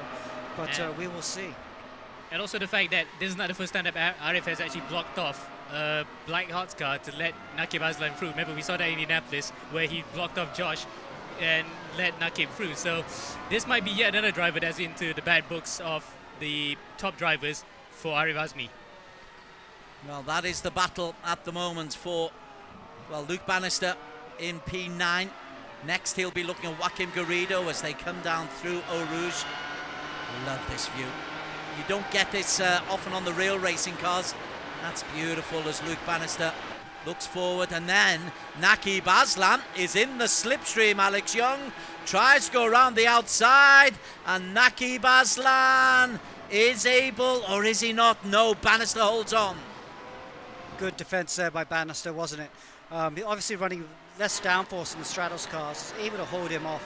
And let's see if Bannister can now pull away from Aslan, because Bannister had great pace in race 1, and he's only all the way back there because of those first lap incidents. Well, there is Luke Bannister using the full width of the tarmac, plus some of the green stuff as well. That is the man who is in P9. Nakib Aslan behind him in P10.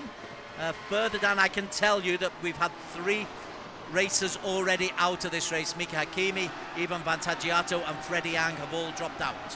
And I got word from Mika, seeing what he said about, in a private message. He said that he got flipped out by Kalen, so that would be interesting in the steward's room, that he got hit by his own teammate. So friendly fire as first of the pit stops, then Ibrahim comes into the pits. Very early, Alex. Very early.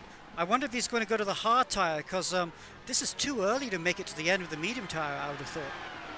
Well, we'll keep a close eye on that. So Mohammed Ibrahim They were saying if you can make the medium last a long time and have a short pit stop, that's possibly the way to go. So we'll wait for Ibrahim, and he is on medium compounds again. Well, the car will be lighter. He won't be carrying as much fuel as the beginning of the race. So maybe he can make it all the way to the end with these medium tyres, especially if he looks after him in the first few laps. So he's the first man to go into the pits. Luke Bannister also into the pits early as well. And Luke, let's see what tyres he comes out on. Medium as well. Nobody's brave enough to go for the soft. It seems as though tyre wear is a bit severe here at Spa-Francorchamps, and they decided to just go on mediums and hards. In fact, we have not seen a single soft tyre being used apart from qualifying at this round. Beautiful shot. Just back out, back up at the front. I can tell you that Miko Nassi is the man in the race lead, but he hasn't pitted. Kalen Chin is right behind him. Josh Perwin 6 seconds down on them. Perwin hasn't pitted. We haven't really mentioned Perwin so far today, or in this race, Alex. He got a P2 in race number 1, but he's a clever, canny strategist, is Josh Perwin. Yeah, he is, and I guess he's trying to stretch out those tyres a bit more. 15 minutes to go, halfway through this race. Maybe he was thinking about pitting. Actually, it'd be interesting to see if Nassi or Chin are pitting this lap. Well, Miko Nassi does. Kalen Chin stayed out. Exactly as you called it, Alex. Miko Nassi goes into the pits on the medium compound. So the man in the lead out on the circuit is Kalen Chin, who is going to try to make these last as long as he can. We're beyond the halfway stage. And I think Inigo, sorry, Inigo into the pits. Josh Thomas in the pits. Nakib Aslan, Joaquin Garrido, and, well, Azmi. In fact, all of them are coming to the pits except for Kalen. Now, I was about to say, Kalen will be a bit smart here to stay out a bit longer because the amount of traffic that will be behind him. And Ibrahim came out behind traffic. He was behind Dominic Ang. So that would actually play into his hands. But unfortunately, the rest of the field have also pitted. So he just has to push on his in-lap so that he could stay out in front of Ibrahim. He's got 2 seconds of delta to actually stay out. Apart from Josh Perwin. Josh Perwin stayed out as well, Alex. Yep, so these two guys obviously trying to go a bit longer. Maybe when they go to the mediums, they can push a bit harder. Or do you think they'll take a gamble maybe and try the softs? Well, of those, Aaron Lim, Dan Martin and Melwin Tan are on hards. Everybody else out on the mediums. This is the man in P2 at the moment, Josh Perwin. That's a lovely cockpit shot, isn't it? I don't use that one enough as he comes around the chicane. The car is like skating a lot, to be honest, because probably that's the nature of the car. You really have to be tippy-toeing yourself around here. Look at that. Not my steering input, but the car is just absolutely on, well, literally is driving on ice. The car looks like it's about to slide, but it can still be in that range of control. And Perwin then 5.9 seconds behind his fellow countryman, and happy to actually hang back here for now. Well, the question is whether he goes into the pits. Kalen Chin is in the pits. Does Josh Perwin stay out? The answer is no. Everybody now has pitted, so it means that the man who will be leading the race after all the pit stops may well be Mohamed Ibrahim. Yeah, because he's got a 2-second gap to Miko Nassi, 2.5 seconds. So looks like he'll inherit the lead. Let's see if Kalen Chin will come out of the pit lane close. But you can see, yeah, Miko Nassi just in the background as well. So Mohamed Ibrahim, that straight is there. We are looking to see if Nassi will come out ahead of him, and the answer is no. 2.7 seconds. In fact, Ibrahim gained 0.7 of a second. In fact, he was 2 seconds ahead prior to the pit. So he had a good outlap and in-lap prior to his pit stop. So, yeah, 2.8 seconds now. 3 seconds, no chance. Kalen lost a lot of time here for the overcut. But having said that, he's got 2 lap fresher tires, so he might still be able to attack both of these guys in front of him towards the end of the race. That was your 1, 2, 3 just in your shot there. Perwin, he has pitted as well. He's come out in P4 ahead of Mohamed Alif, who really hasn't had the pace today, Alif, has he, Alex? Yeah, just struggling a little bit. We saw it in race 1. I think he's short on practice, to be honest. But yeah, he's just trying to do the best that he can with the little preparation he's had for this race. As we know, though, he is the defending champion, and I think he's being a great teammate to Mohamed Ibrahim. I really do. I think he's just picking up points for Team Flash and making sure that they are really competing at the very top of the championship standings. That's why they are top, largely because of this man's points. But Alif is there in P5 and will pick up useful points once again. And here's another thing to note. Alif, among the top 3 drivers in the top 3 championships standings right now, is the only one to actually finish in the top 10 in every single race so far. So he's building that consistency, and that's why he's in 3rd place in the championship. But he has not been able to break this stranglehold that Ibrahim has in the championship, where he's been fast in qualifying and he's been good in race 1. And now he's proving to be good in race 2 as well. So it's just that it's the sheer quality that Ibrahim has brought here has literally upstaged what has been a good performance this season so far from Alif. It's just that it's not been enough to overhaul this guy. 310 kilometers per hour as he hits the base of Eau Rouge and holds that one pretty lovely. It's a beautiful sight, that, Alex. Yeah, it is. It's a beautiful track. And Ibrahim's driving this track beautifully. Big gap now, 4 seconds to Mikko Nassi. Kalen Chin another 2 seconds behind that. Gives us a chance maybe just to go down, have a little look as we approach the final 10 minutes. Inigo Anton, P6. He's going to pick up useful points again, but not a podium, not big points, Amo. Yeah, that qualifying bend has absolutely affected his entire weekend. Yeah, he's proved that he can actually overtake drivers and charge up his way to the top 10, in fact, close to the top 5. But it's a case of what might have been had it not been for that quality band. And to be honest, you said that he was kind of like being a bad boy here. I would say that he's been a victim of circumstance in some occasions where the incident points just racked up by virtue of the fact he was involved in it. Some of them was not even of his own doing. So it's just a case of what if now, if he could actually just not have that quality band. Josh Thomas not too far away though, Alex. The differential between Anton in 6th and Thomas in 7th for Team Safehouse. Less than, well, it's 0.7 of a second at the moment. Yeah, I'm surprised at Thomas's pace today. He's been, okay, actually, no, race 1 he got taken out by Muhammad Alif, didn't he, down the Camel Straight. So he had to start race 2 right at the very back. So it's been a race of recovery for him. Yeah, so he's going with Anton. His last lap was a 42.1, so he's got good lap time, and I guess just trying to recover after the race 1 incident. So Inigo Anton feeling the pressure from the Australian Thomas. They are on lap 13 at the moment. This is the battle for P6, and Anton is there at the moment, but might find himself under real pressure on this next straight. As they come down, they start their lap 13. This the battle for P6. Anton in the white, Thomas in the black. Has a look on the outside, surely not overtaking there. Maybe this is a better place to have a look. Yeah, because we saw, remember, Nakib tried to do that same thing in race 1. He got clouted into the barriers. Now Josh Thomas thinking of the same thing. Backs off, gets the slipstream, and overtakes Anton for 6. Cuts across there for good measure to defend. So that's he has every right to do that since he's the car in front, and he just overtook. So 6th place for Thomas is good recovery after a disastrous race 1. Up at the front, I can tell you, Mohammed Ibrahim has established a near 5-second lead, Alex. Yeah, it's a great lead. No one can touch him right now in race 2. He's just pulling away from everyone.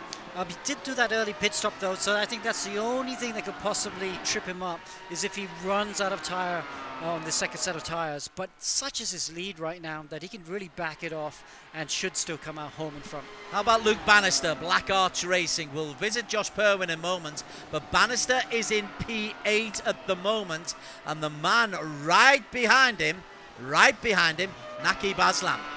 Looks like they've been together all race, don't you think, Des? Because we saw them battling for a certain amount of time. Then Bannister got the better of Naqib. Now that the pit stops have cycled their way through, they're still together. And Naqib here probably be wishing that he'd be battling the other BlackArts car right up in 4th place right now for the top 5 positions. But alas, it has not been a good run for him, despite being a winner here back in season 0 twice. A double winner, double winner. But he was unlucky with the roll of the dice as well. Top 11 were reversed. Naqib came in 12th in race 1.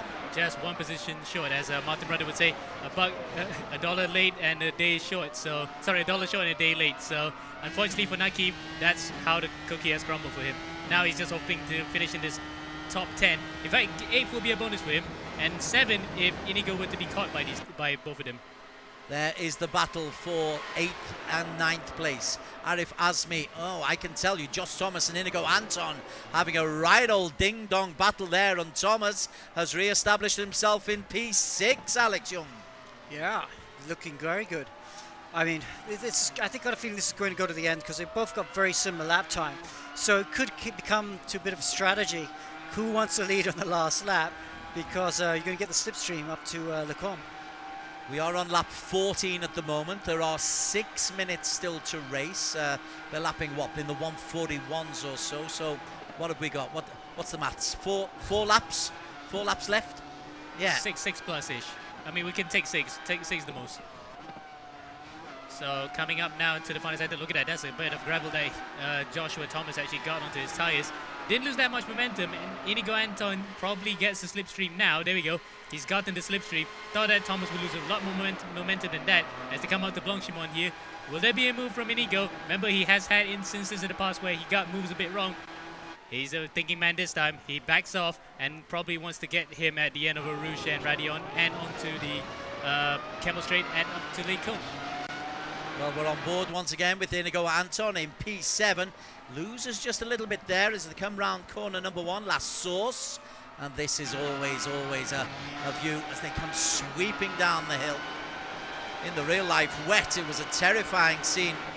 In the Formula 1 here, it's a little bit more graceful, but can Anton get close enough? Doesn't look like he's been able to. Look at the weaving ahead of him, Alex Young. That's not legal. Well, that's pretty extreme, isn't it? But Anton wasn't close enough, and I've seen this with Anton before. He's not very sharp when he's in the slipstream. I've seen, because he seems to be too relaxed with the slipstream. For me, I'd be following that car all the way, even though he's weaving, because it's better to be in the slipstream. So Anton really needs to make sure he's, because Josh is doing the right thing. He's trying to break the slipstream, but I don't feel Anton is trying hard enough to stay in the slipstream. Looking further down, P10, quickly just go through the field. Arif Azmi in P10. Joaquim Garrido is the man who's chasing him. There is Joaquim Garrido, who at one stage was at the front. He's dropped down to P11.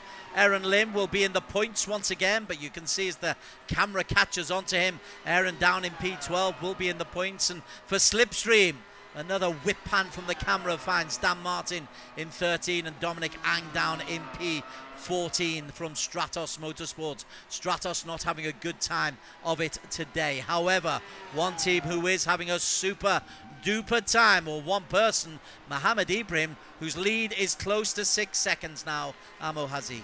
Yeah, there's no way in heck that he could be caught now because he made the move stick and Kalen and Miko just gave him the passage, almost like Moses, you know. They just gave him the lead. After that, he was unchallenged. Had a good in-lap before his pit stop. Had an even better out-lap after his pit stop. And now has pulled up almost 6 second lead ahead. So he's not being challenged unless a back marker comes in the way and causes an accident. But so far, at least, it's looking so serene for him up here in the Ardennes. And remember that he started in P11. Chance for your Murray Walker story. Yeah, so talking about the Ardennes, we can safely say that Murray Walker was also in the Battle of the Bulge during World War II, where he was part of the Allied troops in a Sherman tank going through here. That's why he said in the broadcast back in '98. He said, the first time I ever saw this place was in a Sherman tank. So he was in the Battle of the Bulge and the Battle of the Reichswalds. So he was involved with that, and they managed to help the Allied powers overcome the Germans in that one. So yeah, that's a bit of an interesting anecdote from the late, great Murray Walker. God bless him. Stato Hazik strikes again. Alex Young. Miko Nassi, second fastest in qualification. Looks like he's going to get a P2 in race 2. Yeah, so but I'm a bit mystified with Miko.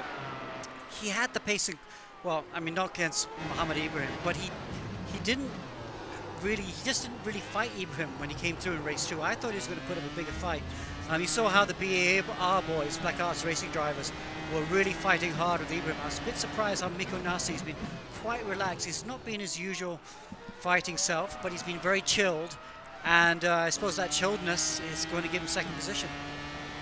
So coming up to Eau Rouge Radio, let's see if he goes in flat. Yeah, he lets go of it. Desi mentioned qualifying just now why we were both actually silent on that, because it's a bit of a bet among racing drivers. Can you take Eau Rouge flat? And you of course probably heard the story. 1999 BAR, Ricardo Zonta and Jacques Villeneuve had a bet among themselves to see if they could actually take Eau Rouge flat. Ended up wrecking both cars, much to the anger of team boss Greg Pollock. Yeah, I think it cost him something like £450,000 or something. So yes, it is brave to take a Rouge flat. It's not necessarily the fastest way through a Rouge. I've been in cars where you get too much scrub trying to take it flat, so a small lift just as you go up is actually a little bit quicker, because you don't want to scrub the car too much through there either. And bottoming out too, don't you think, Alex? Bottoming up does happen, yeah. You often see the plank marks all the way up to Radial as cars scrape all the way through that bit.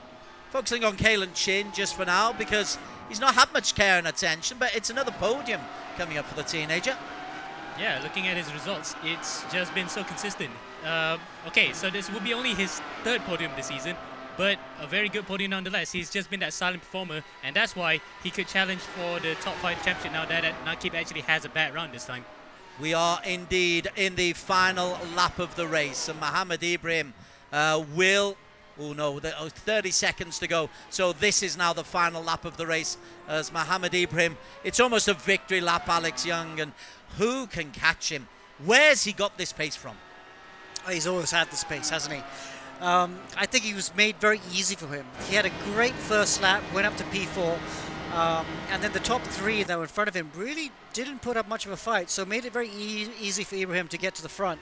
And then after that, he had the pace. I think the only guys could fight with Ibrahim today were the BlackArts boys, but they got taken out in the first lap. Bannister got spun round on turn 1 and lap 1. I'm not sure by who. Josh Pearl was very cautious and got involved in another incident towards the end of lap 1, which meant he was a good 10 seconds behind the battle for the lead. And after that, it was Ibrahim all the way. You just mentioned Josh Perwin. He's been happily, safely tootling around in P4 at the moment. 5 seconds behind Kalen Chin, so he won't get himself a podium, but to get himself a nice, healthy 13 points to add to his race 1 score.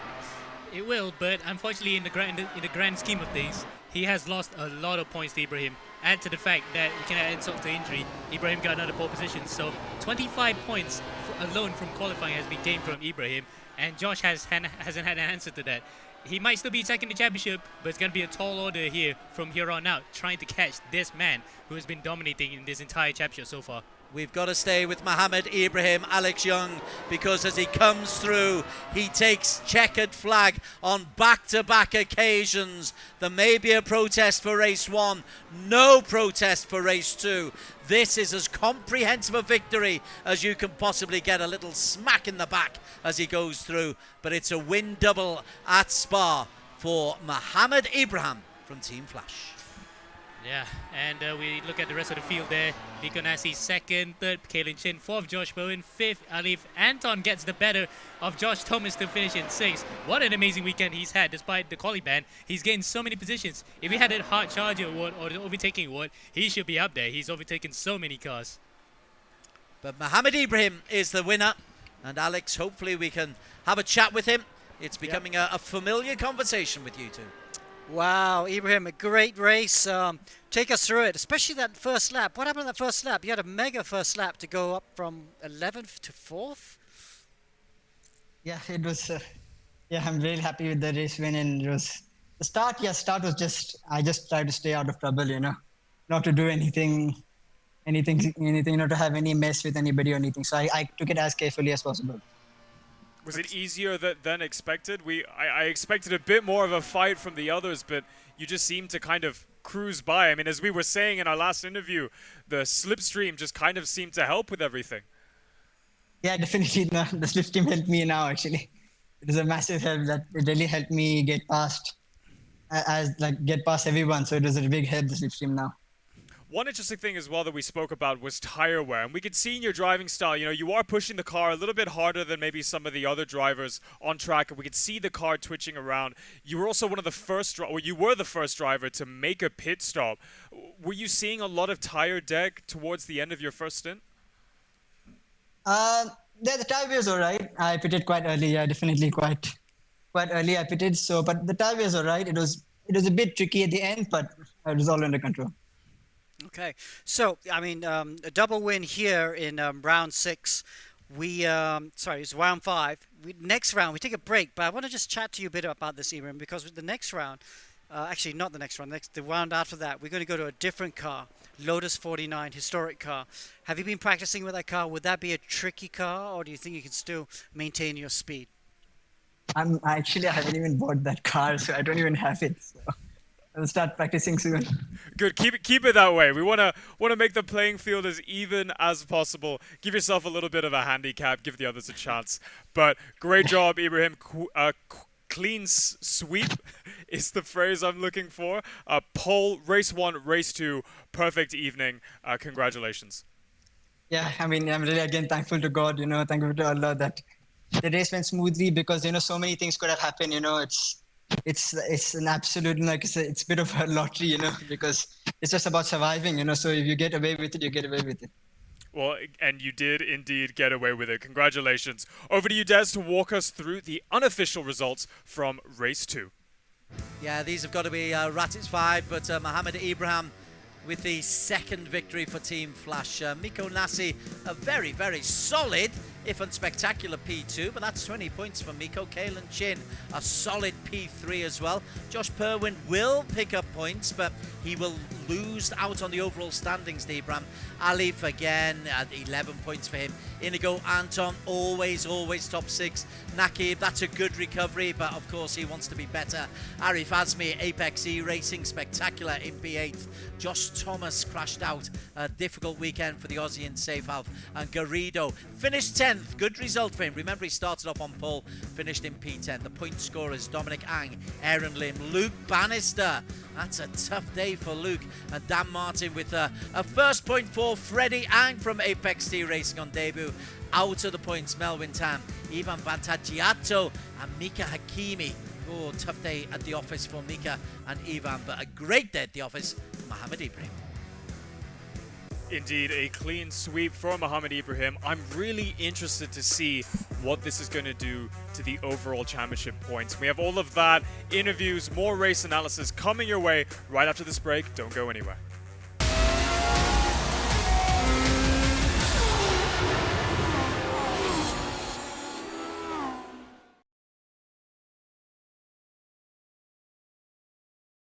When I switched to Pro Mileage, I got 47% of savings. I paid 790 for it. Compared to any other insurer, the cheapest was 1,290. Pro Mileage was the only one that gave me 5,000 extra value to cover, yet still cheaper. My Volvo XC40 1 year premium 6,000 over ringgit. Then I start taking Pro Mileage. I say, huh? 3,200 plus ringgit. Claim went through pretty fast. I got my car back pretty quickly as well. Called them about 8 o'clock in the morning. I think within 1 hour it came.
BlackArts Racing is a team that has excellent infrastructure and experience. We've seen them pairing real racing drivers like Alistair Young with pure sim racing drivers like Josh Perwin. So BlackArts have 2 sim drivers this time. Hi, I'm Josh Perwin. I'm back once again racing for BlackArts Racing. Hi, I'm Luke, and I'll be driving for BlackArts Racing. I think having that sim racing background really will help the team. Well, me and Luke have kind of had a similar experience in sim racing. We've kind of had the same sim racing trajectory. I started sim racing when I was about 17, I think, on F1 2017. Seeing on YouTube other people playing, so I bought a wheel and started sim racing. The only real titles I have in sim racing were on the F1 games, a championship on 2017 and then 2 runners-up on 2018. The best probably achievement I have was coming P7 in the iRacing Watkins Glen 6-hour race. They've been very lucky to have an all-Aussie lineup. And they started the year very strong. We've seen Luke Bannister and Josh Perwin come first and second in the first round of Season 2. Josh is actually really in good form this season. To finish on the podium so many times. And Josh Perwin finally taking his first win at Charlotte Motor Speedway. Last season was on Racing, which is one of my weakest games, so we didn't really get the results that we would normally get in sim racing. But for this season, one of my more stronger games, I managed to get my highest ever points. Did a controlled comeback in race 2 from 11th place and ended up taking the win as well, so I was quite happy with that. Josh needs to sort out his qualifying, and he needs to try and get a pole position. Luke has got a lot of pace. He started the year very strong. So far, E1 Season 2 has gone pretty well for me and Josh at BlackArts Racing, with both races finishing fairly high up. But he's been quite unlucky this season. 2 bad races that he has had costed him points. I had a bit of an incident and didn't finish quite as high as I wanted to. He got taken out by someone at Indianapolis. At Charlotte, Luke ended up getting taken out. I think I could definitely be a bit further up if things had gone a little bit better my way. Don't forget, they're going for the team's championship, and they need both drivers to be strong, so Luke has to find that consistency. So in terms of my expectations for Luke, he's been doing quite well so far this season, and if he can produce similar results as to what he's done in Interlagos and Montreal, and I think we'll be able to secure at minimum a top 2 in the Constructors' Championship. We know that they have that momentum behind them going into the second half of the season. And we've seen this before in the past. When someone wins their first race, they can go on to win a lot of other races. And I think that's about to happen with Josh Perwin. Josh, don't change.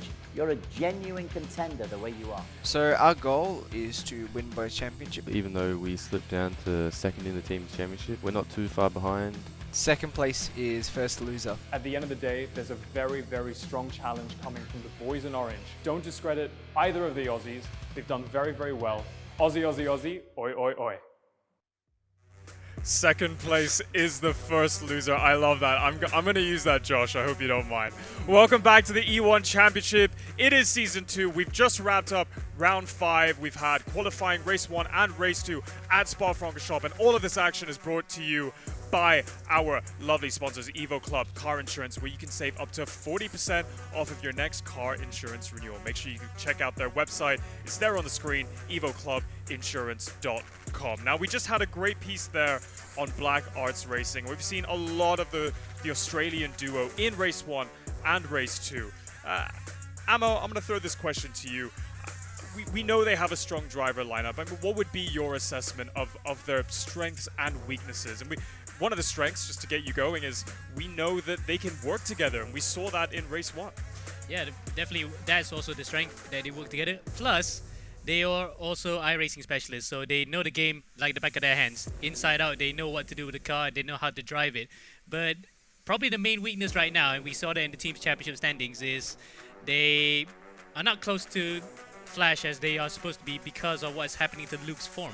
Yes, he can be very good. We saw that he won in Interlagos in the second race. Yeah, he won the second race in round 1. But then it has been a bit of a seesaw for him.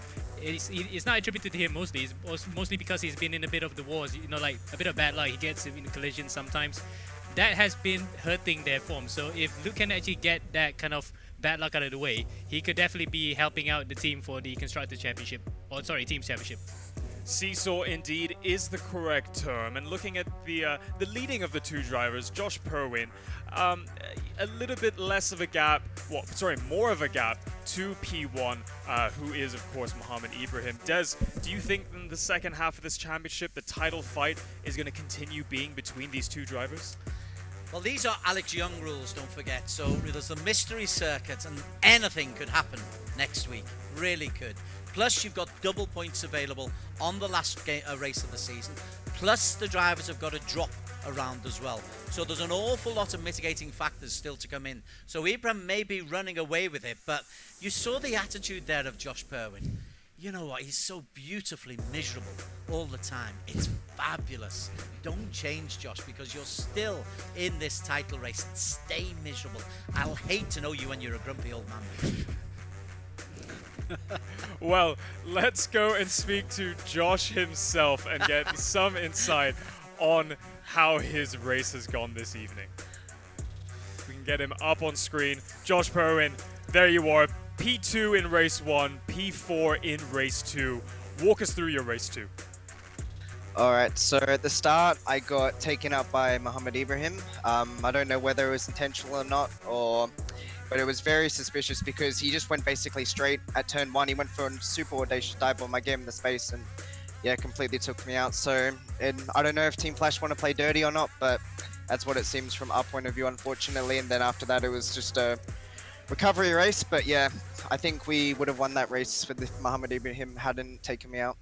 I think we did see that in the highlights. We did see Mohammed Ibrahim into turn 1, maybe pulling a bit of a late move and locking up a little bit. I'm sure the stewards may be taking a look at it. Yeah, we're definitely going to be protesting that because it's not on, and we're really disappointed because, especially in race 1 as well, he's moving under braking, cost Luke the win as well. It meant Luke didn't have a chance of getting the win, so it's, yeah, not a clean round, I think, from Team Flash, but is what it is. Well, a difficult start, but a healthy points haul regardless, P2 and P4. It still poises you well as we go into the second half of the championship. We have a bit of a break next week, and the following week, we have a bit of a wild card thrown your way. We're in the classic era of cars that you'll be driving. How's the practice going for that? I've actually driven the car before for the Monza round. That's going to be quite interesting just because I think we've been focusing on getting the IR01 set up right. And then we'll focus because it's going to be a fixed setup race, so we won't need to do as much setup work with it. But it's going to be a really exciting round at Monza combined because that track is crazy. So it's going to be very, very interesting to see how that race pans out. And probably a good chance as well for me to get some good points. All right, Alex, any other points? No. Okay, thanks very much. Very angry. Thank you. And old man, Josh Perwin. See you in 2 weeks. Okay. See you then. All right, I think we've got time to speak to our young gun on the grid of the E1 Championship. Let's go ahead and speak to Kalen Chin. Kalen, good to see you up there again. P3. You don't look as happy as you did with the P2 last week, but I'm sure you're still quite happy with a podium finish nonetheless. Yeah, podium's a pretty good result in my opinion. Judging by how quick we were compared to the others, we weren't really in the top 5. So I think P3, or even a podium just in general, is a pretty good result. And it's good for the championship as I think I gain points on those nearby. So yeah, I am happy with this. Oh, well done on that. I mean, good result there. Did you think you took the pit stop a bit too late, though? Because you were in front of Mikko Nasi. Really a good fight at that point.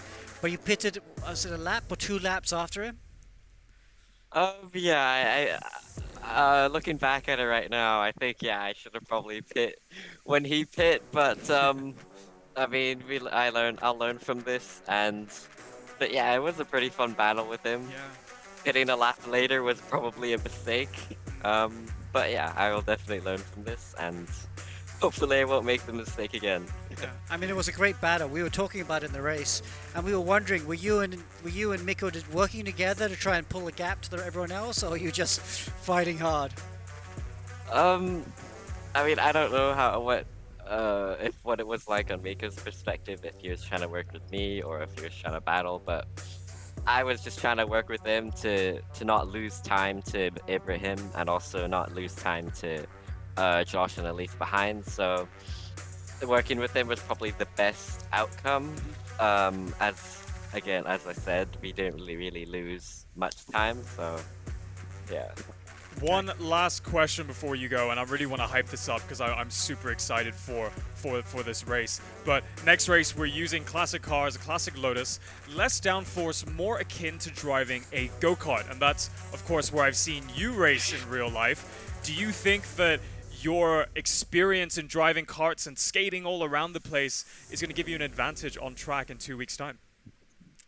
Oh, that's a difficult question. I mean, it is a different atmosphere of a track, I would say, comparing from an oval to a karting track. But as you said, if it's like how a kart is, I think my experience with karting, it will definitely help a lot to how like the car handles and all that. So I haven't tested the car yet, so I don't really know how it handles, but I'll see how it goes. Hopefully, how you described it, maybe my karting experience will help, and yeah.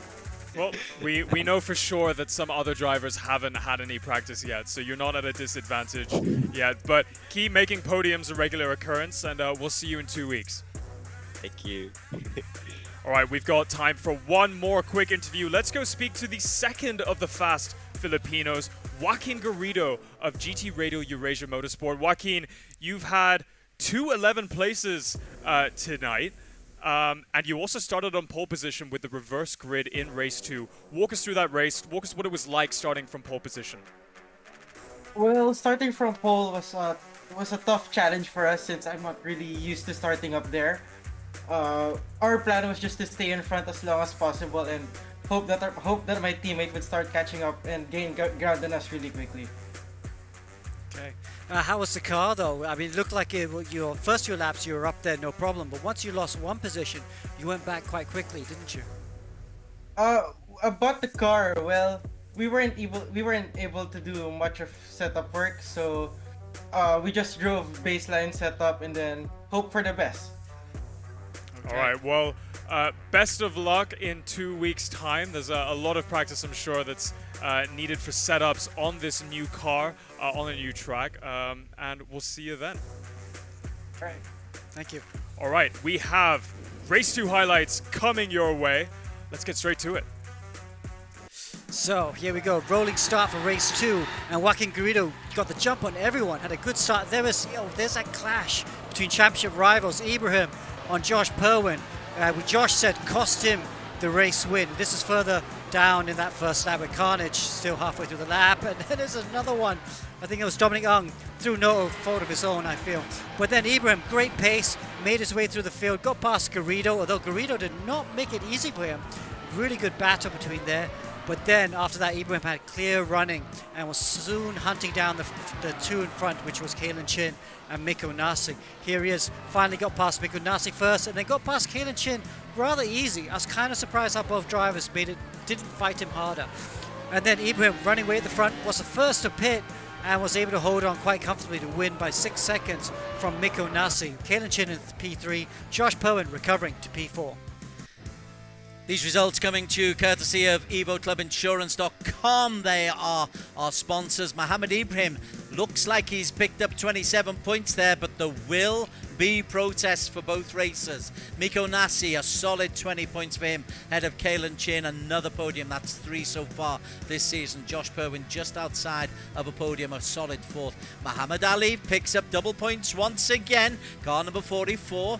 Quietly doing his business. Inigo Anton, that's a good recovery to P6. Nakib Aslan down amongst the ordinary men. He's not used to that. Arif Azmi, always fun with Apex Racing. Josh Thomas down in P9, taken out very, very early. And Joaquin Garrido finishing 10th, actually. I got that wrong. I told Dom that it was 11th, top 10 for Joaquin Garrido in GT Radial Eurasia. So, the overall points, subject to confirmation, it's another super duper 57 out of 59 for Mohammed Ibrahim. Mikko Nasi picking up 37, Josh Perwin 36, and Kalen Chin 26. But gosh, that's a 21-point differential between Ibrahim and Josh Perwin in the overall championship standings. Luke Bannister struggled, but 23 points for him, and double digits for Alif, Inigo, Nakib Aslan, Aaron Lim, congratulations from Team EGG, and Dominic Ang. Well, this is turning out to be an extremely interesting start to the second half of the season. I was loving the pointed words by Josh Perwin on the interview just now. I feel like we're kind of watching a Schumacher Hakkinen moment where the drivers are commenting on each other's driving styles. I'm sure the protest will prove to be interesting as well after the race. But next week, we have a break, so it's not regularly scheduled programming. There will be a break. We'll be back in 2 weeks at a very interesting track with a slightly different car. And to walk us through that, it's over to our colleague, Amanda. Next week, we will be going for a short break. But after that, the second and final mystery circuit of E1 Season 2 will be revealed. Now, similar to round 4, drivers and teams will only be getting information on the mystery track 3 days before race day. As we inch closer towards the end of the season, it's crucial for teams and drivers to be able to adapt quickly to the upcoming circuit. Will fast, aggressive driving pay off, or will calm, meticulous driving reign supreme? Only one way to find out. See you on the 13th of October for round 6. All right, well, thank you, Amanda. 2-week break. When we come back, mystery circuit. It proved pretty interesting last time around. Yep, it's nice throwing up surprises last minute. And it's not just a mystery circuit for the next round, it's going to be a Joker round as well. So we can play around with the format and make it a little bit interesting. We got a great end of the year, 3 great rounds still to come after this break. So it'll be lots of fun. So we're back on the 13th October. Save the date in your calendars. Is there anything else you can give away about the mystery round? No, nothing at all. I don't even know. We don't even know at this point. How does the Joker format work? Okay, so when we did the Joker format in round 4, we decided to keep the format the same because we had so many changes. The mystery track, I think, threw everyone. So we wanted to keep it nice and easy. But when we say Joker format, it means we can change around with the format. And I think in season 1, we played around with some reverse grids and stuff, which is kind of fun. I don't know what we're going to do now. Maybe we'll do a 2-hour race or something. Well, we'll see. Well, knowing Alex, there's probably going to be an oval in it somewhere, I'm sure. Well, you guys will just have to find out 2 weeks' time. Don't forget to follow us on Facebook and all of our other social pages as well to stay up to date with the latest information. But for now, it's over to Des to walk us through the latest championship standings. And here they are, the championship standings, 209 points, Mohammed Ibrahim. There will be protests, that might change. Josh Perwin, 172, losers ground. Mohammed Ali quietly up into P3 on 138. Kalen Chin, 116. Naki Baslan into the top 5, 114. And Josh Thomas, 108. Remember the Aussie leaderboard at the start of the season? It's changed a bit. Miko Nasi, 7th. Bannister, 8th. All in triple digits. All very impressive. Inigo Anton, is that elusive win ever going to come? And Dominic Ang completing the top 10 of the championship standings. Team standings. Team Flash, 347 points. It's a massive lead over BlackArts Racing. Bannister and Josh Perwin, though, will keep on pushing till the end of the season. Safehouse have got a little bit closer with that second place from Miko Nasi today, though Josh Thomas had a tough time of it. Stratos picking up points all the time. Nakib and Dominic Ang, they may be struggling, but look at them, they're still top 4 ahead of BlackWolf Racing. Mika had a difficult weekend once again. GT Radial Eurasia out of the Philippines with Inigo and Joaquim Garrido all picking up points, 131 points. If you're scoring over 130 points this far into the season, you're doing pretty well. Apex, Team EGG, Slipstream and Eracing Icons completing the top 10. Well, that's 5 rounds down out of 8. We have 3 to go. The championship is still wide open because anything can happen. In 2 weeks' time, October 13th, save the date, we have a Joker format, we have a mystery circuit, which means that there's loads of curveballs being thrown the teams and the drivers' way. So it's going to be super exciting, and we'll see you there. My special thanks to everybody in the studio. Alex with me over here, Des and Ammo in the commentary box. Everybody else in the studio. We'll see you in 2 weeks. Thank you very much, and good night.